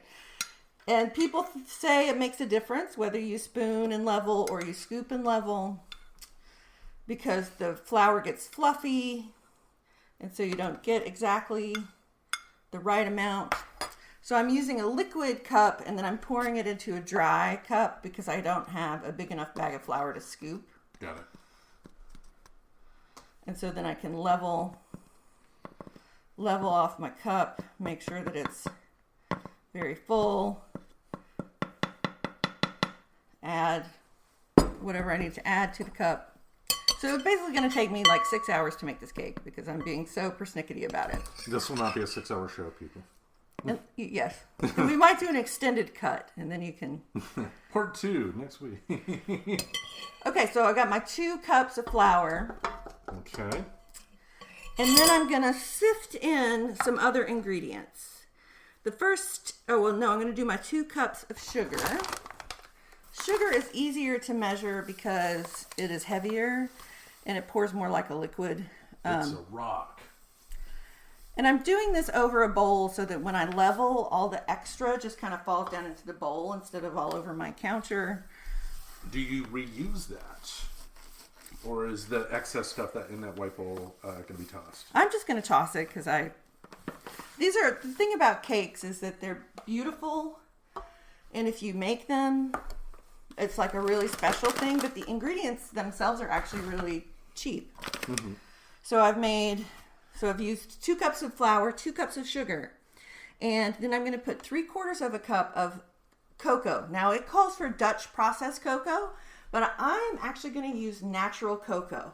The reason I'm doing this is because I'm going to have a red chocolate cake. So the cocoa, if you use Dutch process, it'll stay brown and chocolatey looking. But if you use natural cocoa, like your classic Hershey's cocoa, as opposed to a Dutch processed fancy cocoa, that fancy cocoa will stay brown, but the Hershey's cocoa is going to turn bright red as it reacts with the other ingredients in the cake and it cooks. Okay. And so that is how you make a red velvet cake, and that is how I'm going to make this cake. It's just going to have a red color to it instead of a brown chocolate color. Got it. So we're getting the cocoa powder right now. And we need 3/4 of a cup of cocoa powder. And I'm not great. I don't have great measuring cups. These are things that I would like to have in my life, but have not bothered to ever get. So I'm going to make sure that my... Well, you've also said that you haven't been baking for, what, a decade? Yes. So I haven't really needed fancy cups. You're right. Yeah. So I'm just going to use my wet ingredient cup here to get sifted. So what sifting is you just pass your ingredient through some kind of fine mesh. I'm just using a little tea strainer because you want to make sure that you don't have any big clumps of cocoa. You want the cocoa to be able to evenly distribute into the flour and sugar. Oh, that's like oatmeal, like instant oatmeal that has like a brown sugar on the inside, and like the sometimes the sugar will get into like little balls, and then you like chew on it. And I mean, it's okay with brown sugar and oatmeal, but I mean that would be a little disconcerting, I guess, taking a bite into a cake and then it's like a puff of powder in your mouth. A puff of powder that's not sweetened. Yeah. It's just like a puff of chocolate powder. Like, you don't want that. So we are sifting our 3/4 of a cup of naturally processed Hershey's cocoa. Now, have you made a cake like this before? I have not. I've made a red velvet cake. I have not made just a plain Black Forest. devil's food cake, and I have not made a Black Forest cake ever before. Okay. I've always loved Black Forest cake because I love cream and cherries, and I don't love chocolate. So if I'm gonna have a chocolate cake, it's gonna have to have something to cut the chocolate. Right. And the whipped cream is great, and then the cherry flavor, the fruitiness of it, sort of balances really well with the chocolate, I think. Now, why do you think this cake is going to be the one that's going to win the competition? I think because it's going to be homemade, I have been able to control all of the ingredients and choose, the brands that I think are going to be the best of my ingredients. So I'm using Hershey's cocoa, which is the sort of gold standard of cocos in America. So I've got my 3/4 cup sifted now. I'm adding that to my dry ingredients in my stand mixer. Yeah. Now I am going to add my leavening agents. So leavening agents are really the chemistry of a cake. That is what is going to make the cake rise and not just be a flat pancake. So I'm using both baking soda and baking powder in this recipe. And these are actually the ingredients that are going to turn the cocoa red. Okay. Now it asks for both of those, or is your preference to use both?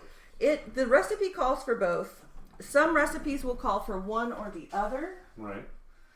But this recipe calls for both, and I find like it's really important. A lot of people have like that can of baking powder in their cabinet that has been there for 10 years or 20 years, right? You just got your can of baking powder. It's really important that these ingredients be fresh. And so I'm always concerned that one's not going to work quite. So it's almost like double insurance to have both the soda and the powder, in my opinion. So I like to use both. So it's 2 teaspoons of powder. So there's 1. 2 teaspoons of powder. And 1 teaspoon. In the old Marion Berry jar. Oh no, I did it wrong. I put 2 teaspoons of baking powder. See, this is what you don't want to do. This is what you definitely don't want to do. So now I'm just like digging out a teaspoon of baking powder, and I'm putting in 2 teaspoons of baking soda. Okay.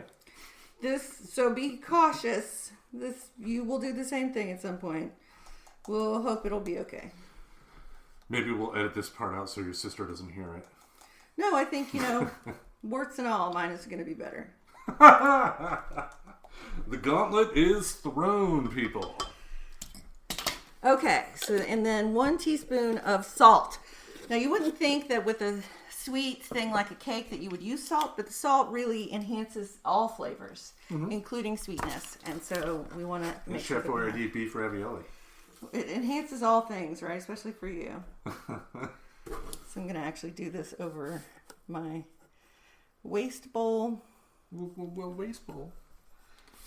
So that I don't get a heaping helping of salt. And I just sifted the salt because I noticed there was a little clump and I didn't want that in my junk. Now, have you had a cooking competition with your sister before? I never have because she is not a good cook. I think she would admit that she's not a good cook. She often would burn things and catch things on fire. One time she and her best friend, after the day of school in high school, they were trying to make caramel popcorn, and all of a sudden there was this very black smoke and terrible smell, and they had burned the caramel popcorn. So she can make some things, and she actually has, my mom told me she made her a cake in the past for her birthday a long time ago. It was just from a cake mix box, but she had actually made a layer cake with frosting on it and everything. But she's just generally not a cook. She's not into cooking as a thing or baking as a thing to do that's enjoyable. I actually have a really good time doing this. That you do? So. All right, so what are we doing now? So now I'm going to turn on the mixer, so it's going to be a really loud noise. And what I'm doing is mixing together my dry ingredients. Okay, so we're going to do that, but, for the sake of you at home, so you don't hear a like that noise, we're going to essentially skip to the next part. Now! So I've used my stand mixer here to mix up my dry ingredients so that they're all homogeneous in my bowl. And you want to make sure you put a lid on there. Yeah, when I first turned it on, I turned it on a little too fast, and a big puff of everything came up, but poof, it's fine. And so now what I'm going to do is I'm going to make sure that my bowl here is clean, because I'm going to mix up my wet ingredients to pour into my dry ingredients to make my cake batter. Yeah, right. So this cake features buttermilk, which is slightly acidic. And all of my wet ingredients and my dry ingredients actually have been sitting out on the counter for a couple of hours before I started baking the cake, because I want all the ingredients to be at the same temperature. What is the importance of that? I don't know. But I always learned that when you're baking, if you want it to turn out right, make sure all your ingredients are at the same temperature. So did your mother or grandmother tell you that growing up, or somebody? I don't think it was a family knowledge thing. I think it's something I've read. Okay. A long time ago, and I've just always done it that way. So, what we're going to do here. Looks like we're up to the vegetable oil part, unless you're going to do a different part. So, we've got half a cup of vegetable oil. Now, your cake is always going to include some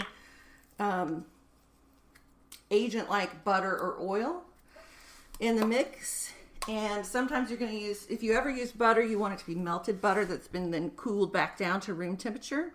Okay. We are using vegetable oil in this recipe, and vegetable oil provides more moisture to a cake batter than melted butter does. We want half a cup. Okay. And we want this batter to have a lot of moisture. So we're... Now, I'm noticing you're using the organic oil. In the past, if you switch between organic and regular oil, do you notice a difference in taste? I don't know that I think generally organic tastes better. But with something like vegetable oil, for me, it's more about the environmental or other impacts of the farming and processing of the product than it is about the actual taste of the product. Okay. Because if you taste vegetable oil ever, you'll notice it doesn't really have a taste. No, So- I don't go around drinking vegetable oil on a consistent basis. Okay, so I've got my half a cup of vegetable oil in my bowl, and now I'm going to add my 1 cup of buttermilk. Now, buttermilk is very hard to find. You find it hit or miss. We looked for it at Fred Meyer, which is our local Kroger store, and they did not have it. You could smell, it kind of smells like sour milk. Yeah. Yeah. Some people in this recipe use milk and sour cream, but you want to have some sour. And there are people that actually drink that. Ew. Yeah, it's real good for dipping your cornbread down into or your biscuits down into. It's real good for making biscuits. So it tastes like butter? It just has more of the butter fat still left in the milk. So more creamy. Mm-hmm. Okay. Shows you what I knew. So then my eggs. Cooking for me is getting a can opener and opening up the can of ravioli. So I got 2 eggs here that I'm adding. she didn't Again, even respond. I'm having my cooking show debut. I'm not messing with your nonsense. These eggs, again, at room temperature, they are not cold eggs. And 2 teaspoons of vanilla. Vanilla, baby. Now, this is where I really will splurge. So we're using Singing Dog vanilla, which is alcohol-free, fair trade, made in Eugene, Oregon. Yeah. And it's really good. I use it in smoothies and all kinds of stuff. How did you discover that company? If you remember. I think I just saw it in the store and I thought, oh, that looks good. Okay. Try that. I noticed it was from Eugene and it's fair trade, so I think things that come from tropical regions like vanilla and pepper and palm oil and coconut milk and coconut oil, all of those things, is the fair trade aspect is really important to me because those are communities that are dependent on our trade. And then also I'm worried about animals and biodiversity in those areas where that stuff comes from. So Right. Okay, so now this recipe is interesting because it has a cup of hot water added to the wet ingredients. And so what I'm going to do right now is whisk my wet ingredients until they are well mixed together. And she's got a fancy whisk too. That's awesome. And I'm going to, when I go to add the cup of hot water that the recipe calls for, I'm going to pour it in really slow while I'm whisking because I don't want the hot water to cook the eggs that I've just put in.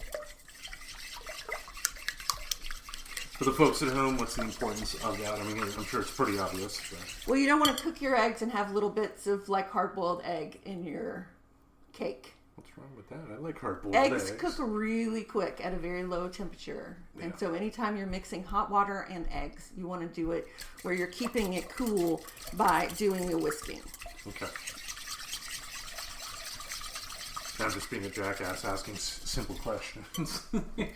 You just love being a jackass. So I'm going to use my fancy Japanese hot water keeper that I have here on my counter to dispense myself some perfectly 195 degree water. Boom. And that is pretty fancy too. I know the first time I saw that, dude. I mean, because like I haven't seen many people drink like the Sanka like instant coffee like you do, and so it was interesting that you had a machine like that. I'm sure it's probably used more for tea or something like that too. Yeah, although instant coffee is very popular in Asia. So when I was in South Korea, I taught in South Korea for 3 weeks one summer, and it was amazing. One, the coffee there at coffee shops is delicious. Like, they are coffee connoisseurs in Korea. And then also they love instant coffee, so it's an interesting combo.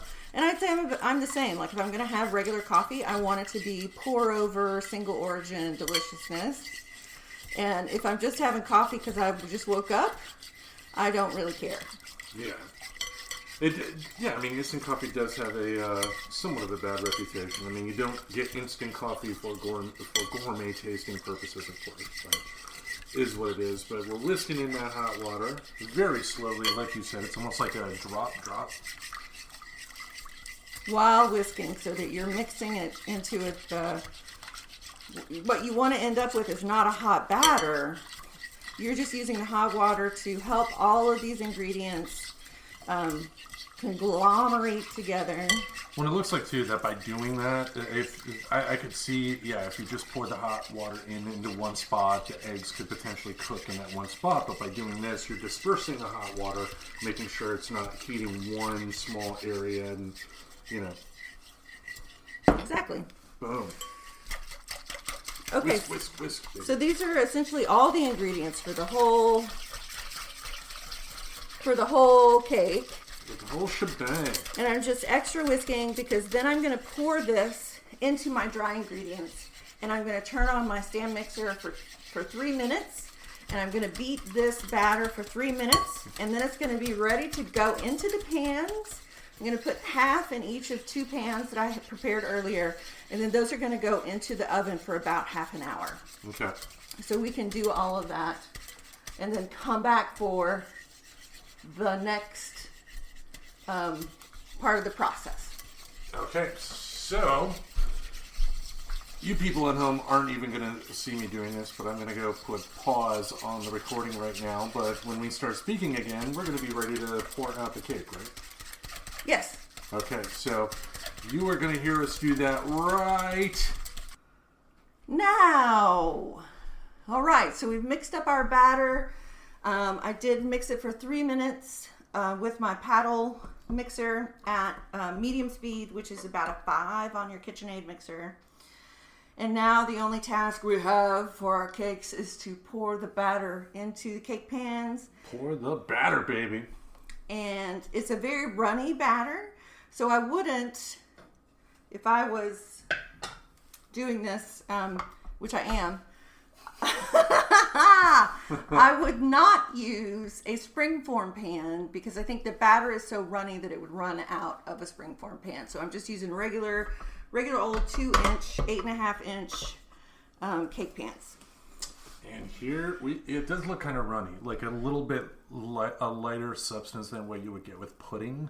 If I had to describe it to folks at home, it does look kind of like a pudding right now. But if you put like maybe a little bit of water in your Jell-O pudding or something. And the goal here is to get it exactly even in each pan. Some people use the way to do it so that they are perfect is with where you weigh each pan and make sure you have the same weight of batter in each one. I am just eyeballing it. Yeah. I'm trying to get every last bit of goodness from the bowl as possible. Get it all nice and even.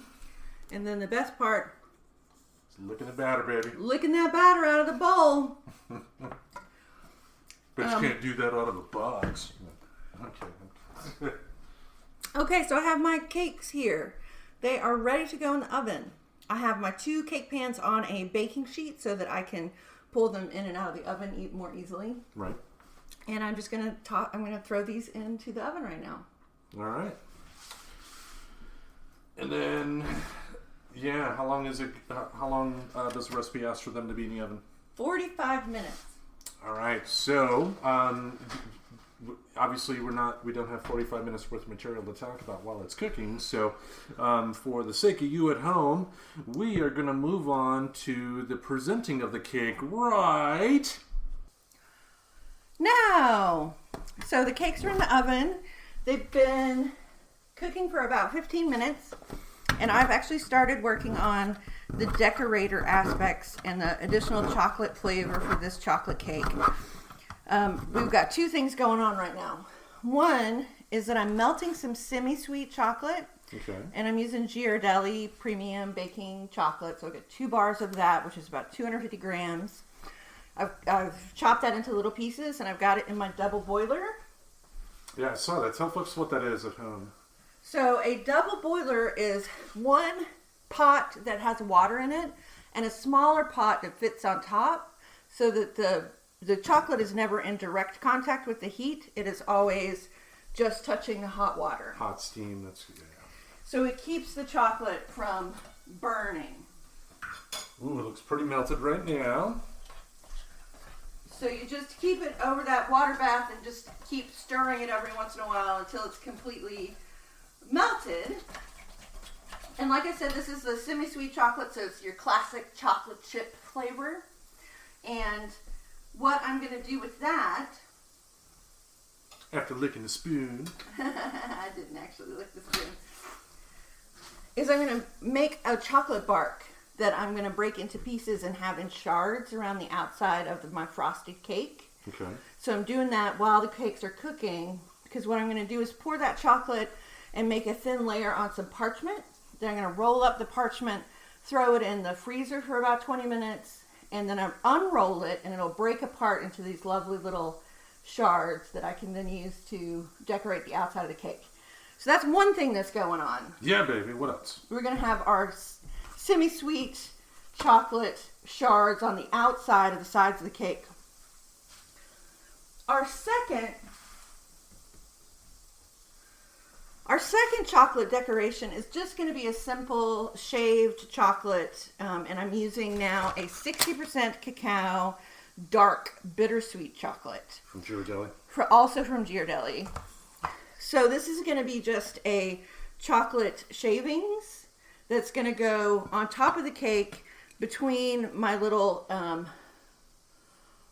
whipped cream rosettes with cherries on them. Yeah, so, now I'm seeing with the cutter you have, it's something that typically would be used for grating cheese, it looks like. Yeah, it's your classic cheese grater. Yeah, is there any... Imagine that. Is there any, on the cheese grater, any reference on which one you want to use? Now, I'm seeing that you're using the one that typically, I think, with cheese would give you, like, the shredded cheese that you buy at the store type of look. No, actually, this is what maybe a little thicker. This is what you would use to get, like, a piece of cheese that you would put on a cracker. Okay. And I'm just doing that because it makes a long, curly shard. And I may be done. I don't want to have too much dark chocolate on the top of my cake because there's so much different chocolate flavors. I've got the cocoa flavor of the cake itself, and then the semi-sweet chocolate chip flavor, and then this is just a little bit darker chocolate, richer chocolatey flavor. Nice. And I'm trying to work so that this chocolate stays cold as I'm trying to grate it so that it doesn't melt in my hand, which is actually it's doing right now. So I'm going to throw this in the fridge because I'm working with the melting chocolate and the cold chocolate at the same time. So I want to... Yeah, for folks at home, the stuff that she just shredded right now kind of looks like tree bark, like smaller version of tree bark that may be at like a playground or something that's been around for like a few years, or mulch too. Yeah. So that type of mulch is probably more of the appropriate substance here, mulch. but it's chocolate mulch, yes. Put it in the fridge right now? Yeah, if you could put it in the fridge, that'd be great. Okay, look at that. I'm helping! I'm helping. Good question. Where? Let's move that. Let me put that there. I'm going to throw this on top of that. Alright, so now what we're going to do is get our parchment out and spread this chocolate on the parchment because it's all melted. And this is going to be a really fun part. So I'm just using parchment paper like you get at the grocery store. I'm not quite sure how much it's going to make. So I've got a pretty big piece here. It's like maybe 2.5, 3 feet. And I got my cocoa my chocolate from my double boiler. Wipe off the excess water from the outside of the pan. And then I'm just going to pour this. I've got a silicone spatula, and I'm just going to pour my chocolate onto the parchment and then use my... Can you hold that paper steady? Yeah. Then I'm just going to use... And I'm trying to make it about as tall as my cake, that I think my cake is going to be. And I'm just spreading out that chocolate. This is like an old lady in a 60s film that's like putting on like face makeup at night. Or like using cold cream on her face. Cold cream, yeah. Face makeup. That's what I meant, cold cream. The white stuff. Putting the white stuff on a face. Yeah. So I'm trying to just make a thin layer, but a pretty even thin layer, and a layer that's like thick enough that it's going to come off with my chocolate, and I'm just painting it onto this parchment so that I'll get kind of uniform, but they're not going to be uniform because I'm going to break them into shards. And then this is going to look kind of like tree bark on the outside of the cake. So I've got a couple little bark naturey kind of things. If you got pretzel sticks, you could put them in there. And you're like, no. That's why you don't cook, Tim. Yeah, it's funny, like the great things that you think of when you've got, like, you could do so many great things with this chocolate right now. Like, if we could dip these cherries in the chocolate and eat them. If we had pretzels or potato chips, we could put them in this delicious... Potato chips and chocolate? Oh, so good, right? You love salty. If you like pretzels and chocolate, you'd love potato chips and chocolate. I just never thought of doing that, you know. Okay, so I got all my chocolate on the paper. And now what I'm going to do is roll up the paper. How thin do you roll it up? Looks like little tight loops here. Little tight loops like you would. And it's kind of pressing, so this also helps me get my thin chocolate. So that would be one thing to keep in mind. You don't want to put the chocolate on the parchment paper edge to edge, because kind of like a toothpaste roll, it will have a little bit of extra at the end here. I didn't know it was going to do that, so luckily we have a little excess at the end. We can edit that out and make it look like you planned for this. The thing about making new recipes and doing new, like this is decorating a cake. I've done decorating cakes, like writing things on them and drawing things on them with frosting. Mm-hmm. But I've never done work with chocolate like this before. Okay, so perfect. I've got my chocolate in a roll in my parchment, and then I want to put this in my freezer. So if you could open the freezer and pull that top out and give me a little space right there at the edge.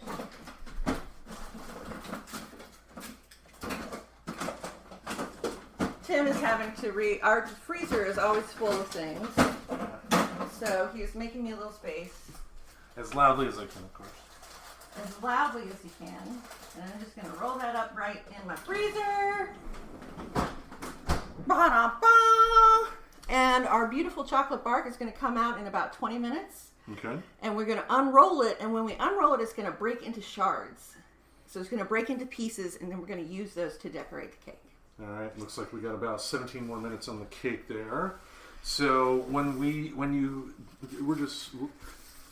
I actually have another task that I need to do. Oh, another task. Okay. Yeah. So two more things we need for this cake. One is the frosting, and I'm going to do it last while the cake's cool. Right.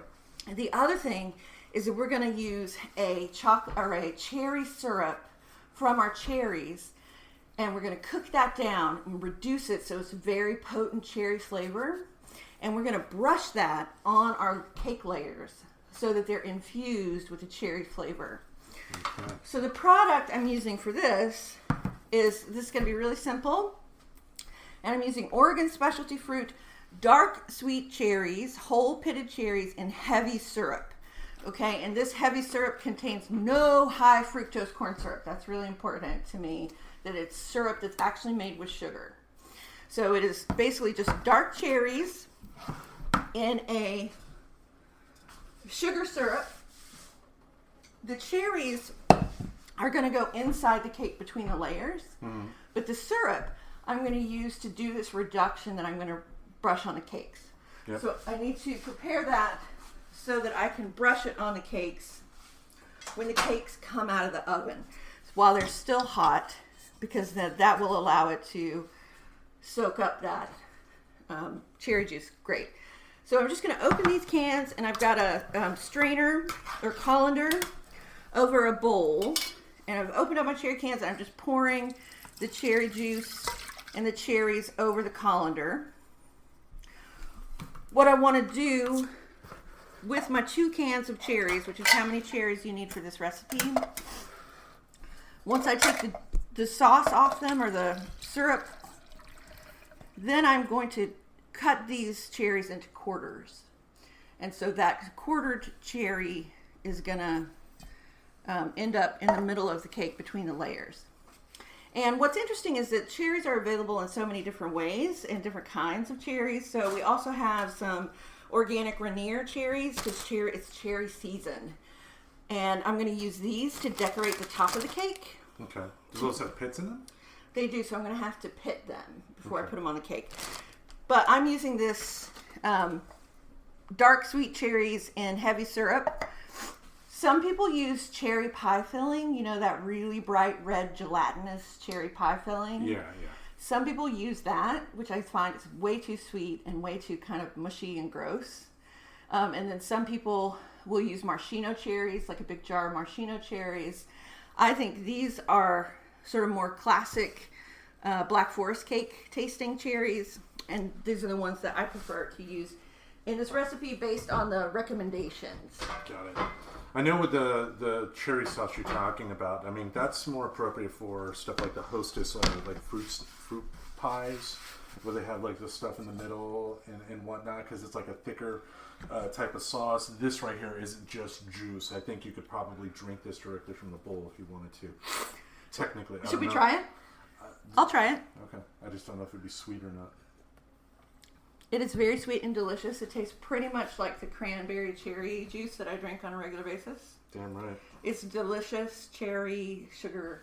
Sugary goodness. Sweet sugary goodness. And it's not ignorant. Alright, so you're dumping the water from the double broiler. Get another little saucepan. Okay, and then that's where you're going to put the juice in, right? And then I'm going to put the juice in that little pan, and I'm going to cook it down for about 20 minutes so that it actually gets much, much thicker. So I want it to boil for 15, 20 minutes. Okay. And then I'm going to use a little silicone brush to brush it on the cake layers when the cake layers come out of the oven. Okay, so now we're going to put the recording on pause right now? Yep, and I'm going to chop up my cherries and do the cherry reduction while we wait for the cakes to bake. Okay, so... We'll be back right now. So, we have our cakes out of the oven. Damn.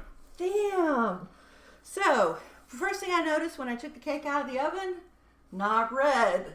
After I went on and on and on about how the cake was going to be red. So super red. So super red. It's actually brown chocolate color. So I was so wrong. Okay. Not for the first time. They also, I think I cooked them a little too long. I took them out at 43, and I think I probably could have taken them out at 40, but I didn't. But I don't think they're so burnt as to taste bad. They just, and the crumb that is the texture of the cake looks good, so I think we're okay. Yeah, it just looks a little darker than normal. It doesn't look burned at all. So then the next task is to cut these 2 layers of layer cake into 4 layers of layer cake. Which you have already done. And I have already done that. Now, it's great if you basically use a big serrated knife to do that with, like a bread knife, or a specific cake leveling knife, which I don't have, so I just used a bread knife. And I didn't get them perfect. So I'm going to have to be careful when I assemble the cake to be sure to put it together in such a way as it's an even cake shape. Right. But anyway, I got them open and they had cooled for about 10 minutes before I cut them. Then I cut them in half lengthways, so I now have 4 layers. And of course, a bunch of steam comes out when you cut it and you flip it onto its own plate. Then I used my cherry syrup that I had cooked down from the dark cherries in heavy syrup. Mm-hmm. And I used a silicone spatula to brush that cherry syrup all over these cake layers so as to increase the moisture in the cake layers and give it a little bit of chocolate or cherry flavor. Yep. So now, my next task is to make the frosting. All right. How are we going to do that? We're going to make the frosting by making a whipped cream that we're going to use confectioner's sugar. Now, if we're eating this cake tomorrow, so I'm fine with the whipped cream. It'll keep for 1 or 2 days in the fridge, so should be totally fine. If you want to make the whipped cream more stable, you would add gelatin to the whipped cream, and that would make it a little, just make it stand up better over time. So the ingredients for our whipped cream, I'm looking for my phone. Oh, your phone's over here. Okay. Ingredients are 3 cups of heavy whipping cream. Whip. 3 cups of heavy whipping cream. And we're just going to whip that together with the powdered sugar in a cold bowl with a cold whisk. So I'm going to use my KitchenAid stand mixer, of course. 3 cups of whipping cream and 1/4 cup of sifted powdered sugar. So I'm going to start with my 3 cups of heavy whipping cream. I've kept this in the fridge. Some people suggest that you put your mixer bowl in the freezer before you use it to make whipped cream, and that will help keep the whipped cream extra fluffy, etc. This is heavy cream, which is very heavy. Oh my god. It's like... It's almost whipping cream already. Yeah, it's like if milk were gravy. I mean... Yeah, this is the cream.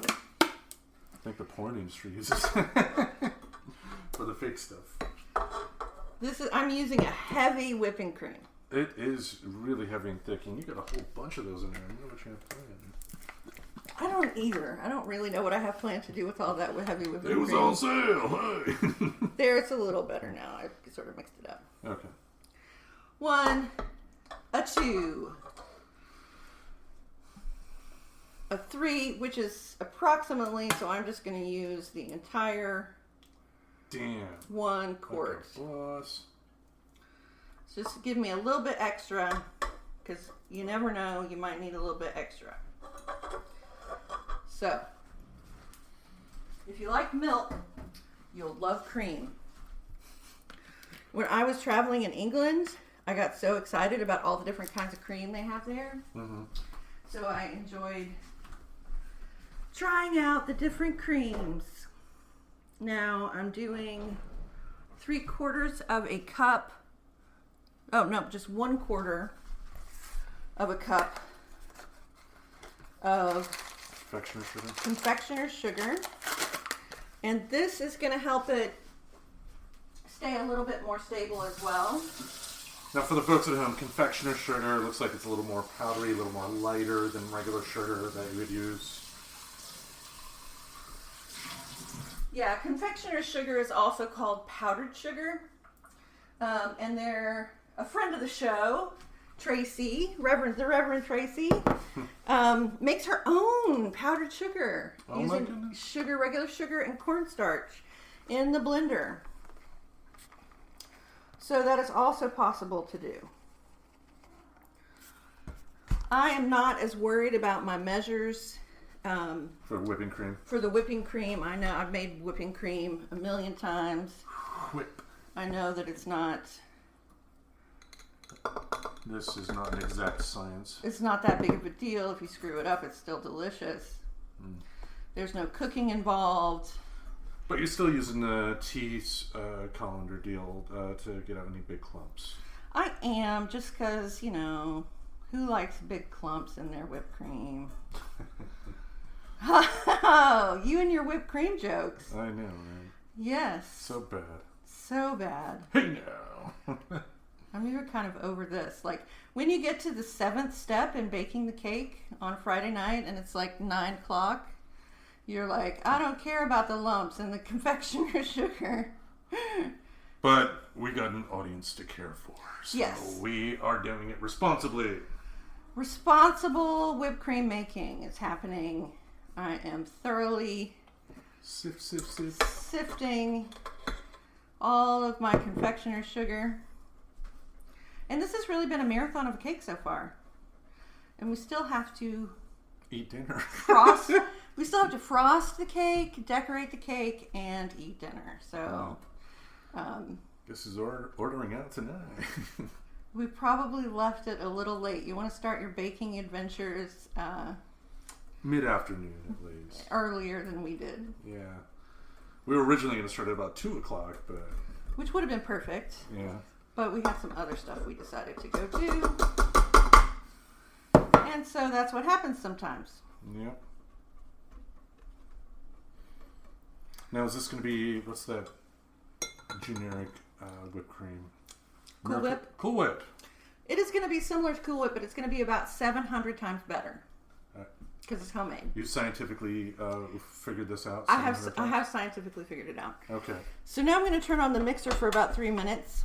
All right. And as for something like this, I'm sure you don't want to hear it, so we will be back right now. So I whipped my whipped cream up until it formed stiff peaks. So this is just heavy whipping cream and powdered sugar, no vanilla or anything. So this is really the blank canvas for your chocolate and cherry flavors to really shine. And Tim is being ridiculous right now. That never happens. That never happens. Okay, that whipped cream is delicious. So now I've tested my cakes and they're cool enough, and what I'm going to do is I'm going to put 1 cup of my whipped cream, dollop that on top of my cake, and I'm just going to even it out. And you have a special evening thing. Look at that. The special frosting thing? Yeah. Yeah, I do. I mean, it looks like a butter knife, but it's not a butter knife. It is a tool for frosting cakes. All right. Who would have thunk it? Yeah, even after 10 years, you still have that. Yeah, I've got a whole, that bottom drawer over there is full of baking tools and gadgets. Looks professional here. Okay, so I'm just going to try to make it as even as possible. I'm using the frosting to try and even out the unevenness Of the cutting? of my cutting. Okay, so I want to make sure that I've got plenty in there. I'm going to just grab a little dollop more because we've got plenty, because I made that little extra so I don't have to worry about it. Okay, and with the cake, and when you're frosting, you want to try to make sure that you're getting an even layer of frosting so that you don't have spots with no frosting. All right, so I've got my cup of whipped cream, and I've got a cup of halved cherries from my cherry cans. Yeah! And I'm just going to distribute those half cherries as evenly as possible. Yeah, you don't want to do like me on pizza when I take like pepperoni and just, it's like one big lump in the middle of the pizza and not spread evenly around. Right. Don't want to do that. I like a lot of stuff on my pizza, so. If you like a lot of stuff on your cake, this is a good cake for you because it has lots of different little pieces that you do. Mm-hmm. Better than out of a box.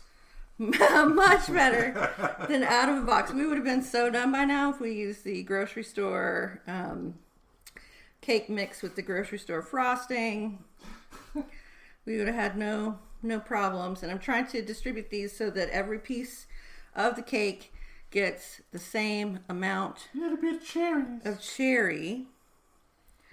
Now it looks like you had 2 bowls from the cans that we had of the cherries, and you're almost out of bowl 1 on the first layer, so you're going to be using the pitting the regular cherries next, right? Oh my gosh, you're so right. I've used too many of my cherries because I have 4 layers, not 2. Well, it's not a bad thing to have the bottom one be a little more top heavy. It wouldn't be top heavy if it's at the bottom, Tim. It wouldn't. It's not a bad thing to have it that much at the bottom. I'm not saying that's a bad idea. It's just the rest you have to be a little more judicious. Right. And so I'm going to just thank you so much for saying that, Tim, sweetie Tim. Sexiest voice in podcasting today. Remember that. Okay, so I've done my first layer. I've tried to use about half a cup. So really what I should be using is half a cup of whipped cream and half a cup of cherries. So now I'm going to put on my second layer, which is the layer that I cut from this cake to begin with. And I know that I'm a little slim over here, so I'm trying to put it on Looks like a sandwich. the best way. Looks like a sandwich. It looks like a sandwich. Yeah, like a big cookie sandwich. I don't know. It just looks like a sandwich. I put my second dose of whipped cream on this Upgrade. guy. Gonna get an upgrade. Upgrade your sandwich. For your double dose of pimping, yeah. For your double dose of pimping. Oh, we forgot to mention this at the beginning, but tell your story about your time with a cop. Oh, so this has been a lot of discussion of police and the way that police treat people. Yeah. Lately. And Tim and I were going to lunch one day, and we had to get on the interstate to go where we were going. And there was a car next to me, and it felt like he was being all aggressive with me. A cop being aggressive? No. He was in a plain car. Yeah. Unmarked car. I spoiled the surprise. You did spoil the surprise, but there was this white SUV next to me that was like being what I felt like was aggressive. And I'm just frosting the cake while I tell the story. So he eventually pulled up next to me and made a motion at me that was sort of like, slow down, because I maybe was going a little fast. But he was being aggressive, so I was trying to get away from him. You know how like those people are close to you on the interstate and you're like, okay, the safest thing for me to do is get far away from this person. Right. So that's what I was trying to do. And so he pulls up next to me and he's like, makes this motion with his hands like, slow down. And I totally flipped him off. And then I see in my rear view, cop lights. And I was like, fuck, I've just flipped off this cop on the interstate. Surely I am now going to get a ticket for driving too fast, or, something bad is going to happen, because I was acting inappropriately, to be totally fair and honest. I was driving too fast. But he came up to the window and he said, do you know what the speed limit is here? And I said, I don't know, 70. And he said, no, it's not 70. It's 65 until you get up here to Kalama, and then it's 70. And let me just say, he did not have his gun drawn when he walked up to the car. He did not in any way look aggressive at all. So there's that. And I said to him, well, you scared me and you seemed very aggressive. And so I was trying to get away from you, and you really shouldn't act that way when you're in a plain car, an unmarked car, because where I come from on the East Coast, that means that you're going to do something aggressive and maybe dangerous. And ultimately he did what, Tim? You both had a pleasant conversation. He bid you good day, and I think he realized that he contributed to the situation immensely, and which is why he walked away. Now, we both made the observation at that time that things would have been a little different if different skin colors were involved. Yep. Could have been. Obviously, we don't know this person. He could be a stand-up cop and, do his job properly. But, there are good cops. But it doesn't matter because the system itself is fucked up. Yep. So, anyway. That's the time that I flipped the cop off. We're up to layer 3 now on the big old thing here. So it's getting taller and taller. I'm just putting my layers of cake with my whipped cream. Whipped. And then my cherries. Now, this is a very easy frosting to work with. Like, if you're kind of scared of frostings and both with making the frosting and with decorating with the frosting. This is a great one to try because it's just very gentle, easy to work with. Because all it is whipped cream. So if you can imagine just layers and layers of fluffy, white, whipped cream, which is one of my favorite things. I don't know about you, Tim. Do you like whipped cream? I do, but I don't like it. Like some people like. It's like, do you want some cake with your whipped cream? I mean, some people are like that. You know, have so much whipped cream that you might as well just mainline a thing of Cool Whip and whatnot. But I mean, if it's the right balance of cake and whipped cream, I'm all there. What do you think of the balance so far that I'm striking? It's a little too whipped creamy. No, because again, it's stacked, and you're balancing it off with the cherries in this particular case, and then you're going to have the other adornments on top. If it was just the one piece of cake and the whipped cream, then be a little much. Maybe a little much, but yeah. Yeah. There you go. Now the top of the cake is not going to have the cherries, I presume. It's Nope. Okay. It is not going to have the cherries. It's going to have some beautiful rosettes of whipped cream. So I'm putting on the last. Oh, you're going to get one of the tube things here. Yeah. You love the tube thing, eh? Well, didn't I make a joke about that and poop? I think I did. You probably did. Yeah. Okay. Cheap, easy joke. So now I'm at the top of the cake, and so this is where I'm going to start the decorating process. So I'm putting a big... Oh, should I grab the stuff out of the freezer? Not yet. Okay. Putting a big dollop. Now my cake is a little off-center, but I think with the mold, I mean, I'm sure you got molding to get, even out the sides and whatnot, and that'll get it a little straighter, right? hopefully, and I can use the, just the top of the cake to try and get it a little straighter. Duncan Hines ain't got shit on you. Yeah, does this look like a Duncan Hines cake? Oh, hell no. Yeah, this looks like a beautiful, beautiful cake. Not something you spend 20 minutes on. Nope. We have spent, what? A couple of hours? 2-3 hours on this one? It's beautiful. It's a beautiful. It's a beautiful. Oh, got a little crumb. Mm-hmm. Just have to eat that. Eat it off. Any trash talking you want to do for your sister if she's listening right now? Well, Jennifer, if you're listening right now, you have no chance. So just get ready to experience having no chance. Because that is what is happening. How tall would you say this cake is? A foot high maybe? Whoa. Like 12 inches high. Yeah. Maybe.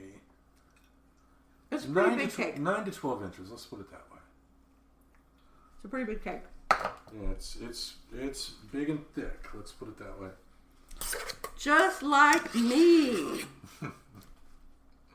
I like my cakes like I like my women, as they say. You know.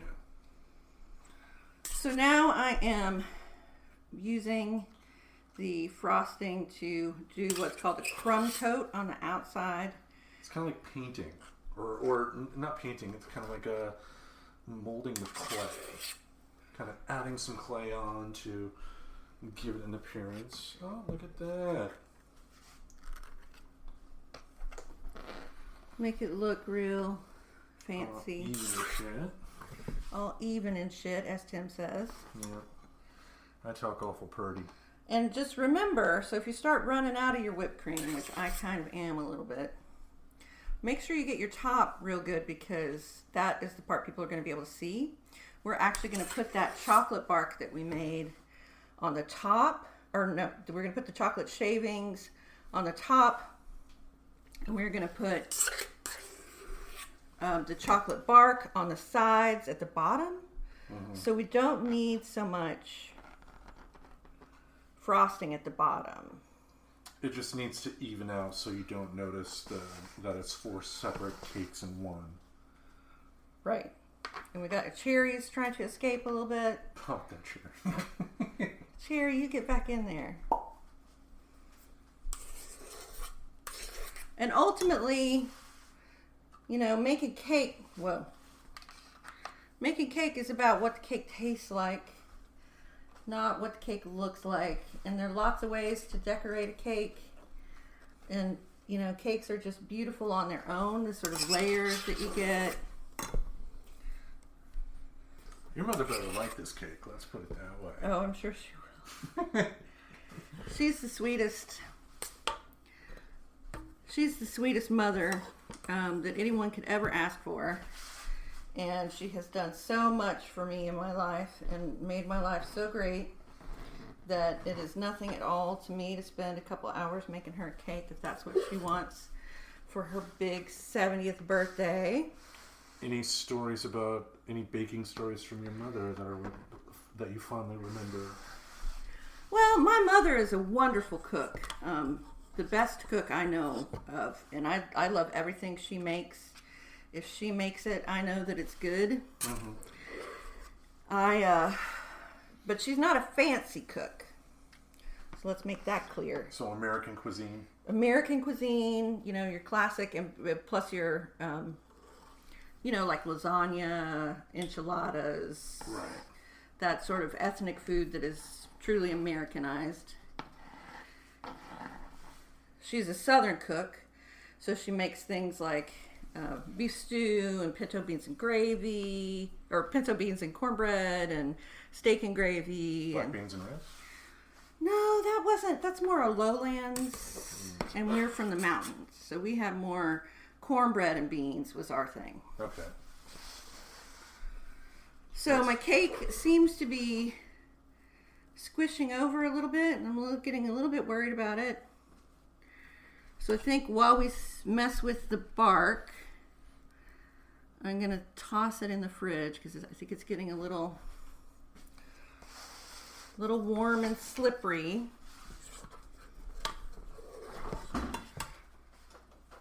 Which you don't want. You're putting it in now? I'm just going to get the rest of this frosting on it. Okay. Or should I say whipped cream. It is a whipped cream frosting. And I'm doing kind of a rough, I'm not going to try to make this a perfect cake like you get from a bakery because I'm not a baker and I don't have those tools. To make it all flat and... Yeah, to make it perfectly flat and perfectly squared up. I just mostly want to get it covered. Make it taste good. Yeah. Make it have all the right parts in each piece. Yeah, we do got a visitor here. Sherman wants to see what we're doing right now. Of course he does. Yeah. And maybe he'll meow, or maybe he'll try and get on the counter thinking he'll help. He does like to get on the counter. If you have a cat, you know, they like to be the center of attention. Yeah, he's like, you guys are so super awesome. I like you. I love you guys. Oh, they look so good. I like it. Yeah? You're going to be podcast famous when this is done, baby. Yeah. Uh-oh. Okay, we'll call that quits for now. Splat! Alright, so you're going to let it cool in the fridge? I'm going to throw it in the fridge to let it get a little... Can you open the oven first? To let it get a little solidified. Because it is just a whipped cream frosting. Okay. And we are going to be on pause for right now. We are going to get that chocolate out of the freezer. Tim's pulling that out. I'm eating the whipped cream. Already feel. Look at that. Wowza! So it is completely frozen. And I've just made a lovely mess. Giant mess.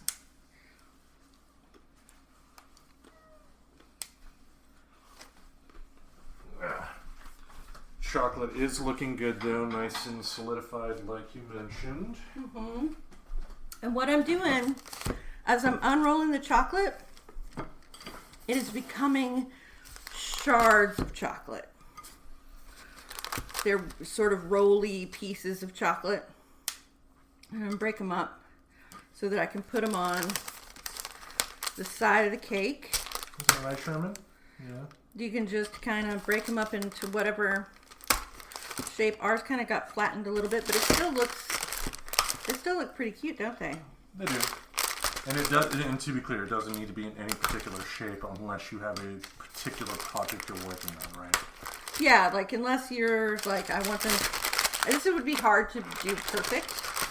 It's not intended for perfection. Mm-hmm. It's intended to be kind of random and just come off however it's going to come off. And you'll see when we put it on the side of the cake how it's going to make the cake just so special to have this chocolate on the side. Not like those bitches at Duncan Hines. Yeah, I don't think we'll be seeing chocolate shards on my sister's cake. I mean, I don't know. She could be doing something really fancy.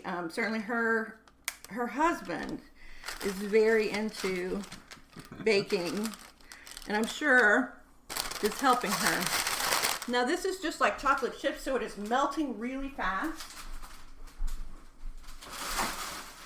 Yeah, it looks like it's even melting on the plate. Yep. So do we got to get the cake out now, or? So we're going to get the cake out real quick and put these shards on the cake. I won't touch the cake because I know my luck, I'd probably drop it. Yeah, you want me to drop this cake if anyone does. That way I don't get a stab wound. So it's kind of pulling over. I'm going to try to push it over a little bit. I don't know if that's going to work. Yeah, looks like it did, yeah. Okay. Do you agree, Sherman? Do you like that? He does. All right. So now I'm just placing the shards on the cake in random, there's just shards, there's cake, there's small shards, there's tall shards. It is completely rando. Now, what does this add to the cake flavor-wise? Is it going to add much, or is it just more of a decorative thing that you can eat? It is more of a decorative thing that you can eat, but it will add that semi-sweet chocolate taste to the cake. So, like I mentioned, it has basically every kind of chocolate in it now. It has cocoa in the cake itself. It has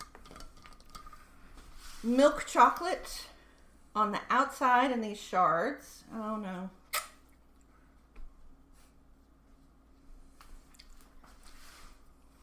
I'm working very quickly trying to get the shards on the cake before they melt. And is that going to keep it cool? Or does it still have a chance of melting on the cake right now until you get it into the fridge? I think until I get it into the fridge, I'm still in danger. Danger, Will Robinson, danger. And I'm also trying to make sure that I have enough. Oh yeah, cover up that hole. All right, Peanut Gallery. Yeah. We'll see if you get a fancy cake for your birthday. I'm not making no cake. You don't have to make your own cake on your birthday. Somebody else makes the cake. Don't you know? Don't you know? Sarah Palin would be proud. Okay, so I've got my shards on my cake. Now, I am going to put my shavings on the top of the cake. Any particular way you do that? You're just going to do it like this. Like a sprinkle? Just a sprinkle. We have made such a mess already here in our kitchen. The things we do for you people. That it doesn't matter. I'm just throwing the mulch, the chocolate mulch on the... It's getting all over my phone. Getting all over my junk. It's melting in my hand. All right. Yeah. And now you're gonna do some. And now I'm gonna put it in the fridge. All right. Just to let it solidify more, right? Yep. The fridge is open. I am washing my hands before I touch it. Okay, it's in a very delicate. It looks really beautiful, even without the things on top with the cherries. But we still got to put our things on the top and the cherries. I may do that tomorrow morning. Sort of let this set up.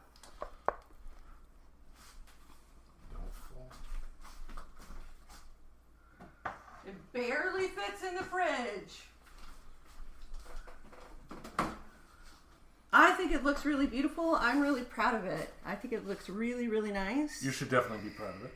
I think my mom's going to love it. I love it. I can't wait to eat it. I think it's going to be super delicious. And just has a few finishing touches that we can do tomorrow on the cake. Okay. And make it perfect. But is that I think that can be something that we can do on our own. I mean, I think we got through the meat and potatoes of building the cake. Yeah, I mean, I think one of the great things about baking your own cakes is that then you get to make them look however you want them to look. Exactly. And I would be totally proud to serve that cake exactly as it is right now. But there's obviously more you want to do. But I'd like to use the Rainier cherries that I got to put on the top, and I want to do some little rosettes just to show that I can do rosettes. All right. Now, for folks that are interested, when the cake is 100% complete, we will take a picture of it, have it up on our social media platforms and whatnot. We will also have the recipe available on our social media platforms as well if you are interested in making the cake on your own. I guess we can confer with Tracy at a later date, but I'm sure there's probably a vegan way to make this as well. It wouldn't be as good, I would think, but I'm a guy who can eat Chef Boyardee beef ravioli, so apparently my opinion doesn't matter. I'm sure you would eat a vegan cake and be like, this is fucking delicious It's cake. good, yeah. That's right. All right, so we made a cake. We made a cake. Can you believe that, folks? You came here expecting a silly podcast with dumb jokes, and we make you a fucking cake. Imagine that. Imagine that. I hope you enjoyed listening to us make the cake. And I hope that you try something new, even if it's not making a cake. But I hope that you get a little inspired to just do something you haven't done before. And see how it goes and see if you enjoy it and have fun. Did you have fun making a cake? Definitely have fun. It's the first cake you ever made? I mean, if you can call what my involvement here making a cake, yeah. So now we know that we like baking together. So maybe we can do this, for everybody's birthday. There you go. Yeah. Yeah. No promises. No. We will do that. But that's it. Another episode's in the books. We thank you all for listening. You have anything you want to say since you have a handful of whipping cream in your hand? Just thanks for listening. Thanks for listening. We know it's been a really, really, really bad week for a lot of people this week. I know I've been thinking about what we should do because of that, and I think doing what we did today is one way, because our podcast is not going to solve the world's problems, but what we can do is make sure that if you do listen to us, you have a little bit of an escape. So if you've enjoyed us messing around making a cake here for Aubrey's mother's birthday, we definitely thank you for that. In the show description, we will provide some links to organizations like Black Lives Matter, the ACLU. There are some bail funds that we definitely recommend with everything going on. But we're not the people to talk about this. We're the people that should be listening and amplifying voices. So that's why I think we're going to release this episode as normal, because we were thinking about doing something special this week. But anyway, I've rambled on enough. I think that's it. Yep. Black Lives Matter. That they do. And remember, It's such a good feeling to know you're alive. It's such a happy feeling. You're growing inside, and when you wake up ready to say, I think I'll make a snappy new day. It's such a good feeling, a very good feeling. The feeling you know that I'll be back when the day is new, and I'll have more ideas for you, and you'll have things you'll want to talk about. I will too. You always make each day such a special day. You know how? By just your being you. Only one person in the whole world like you. That's you yourself. I'll be back next time. Bye-bye.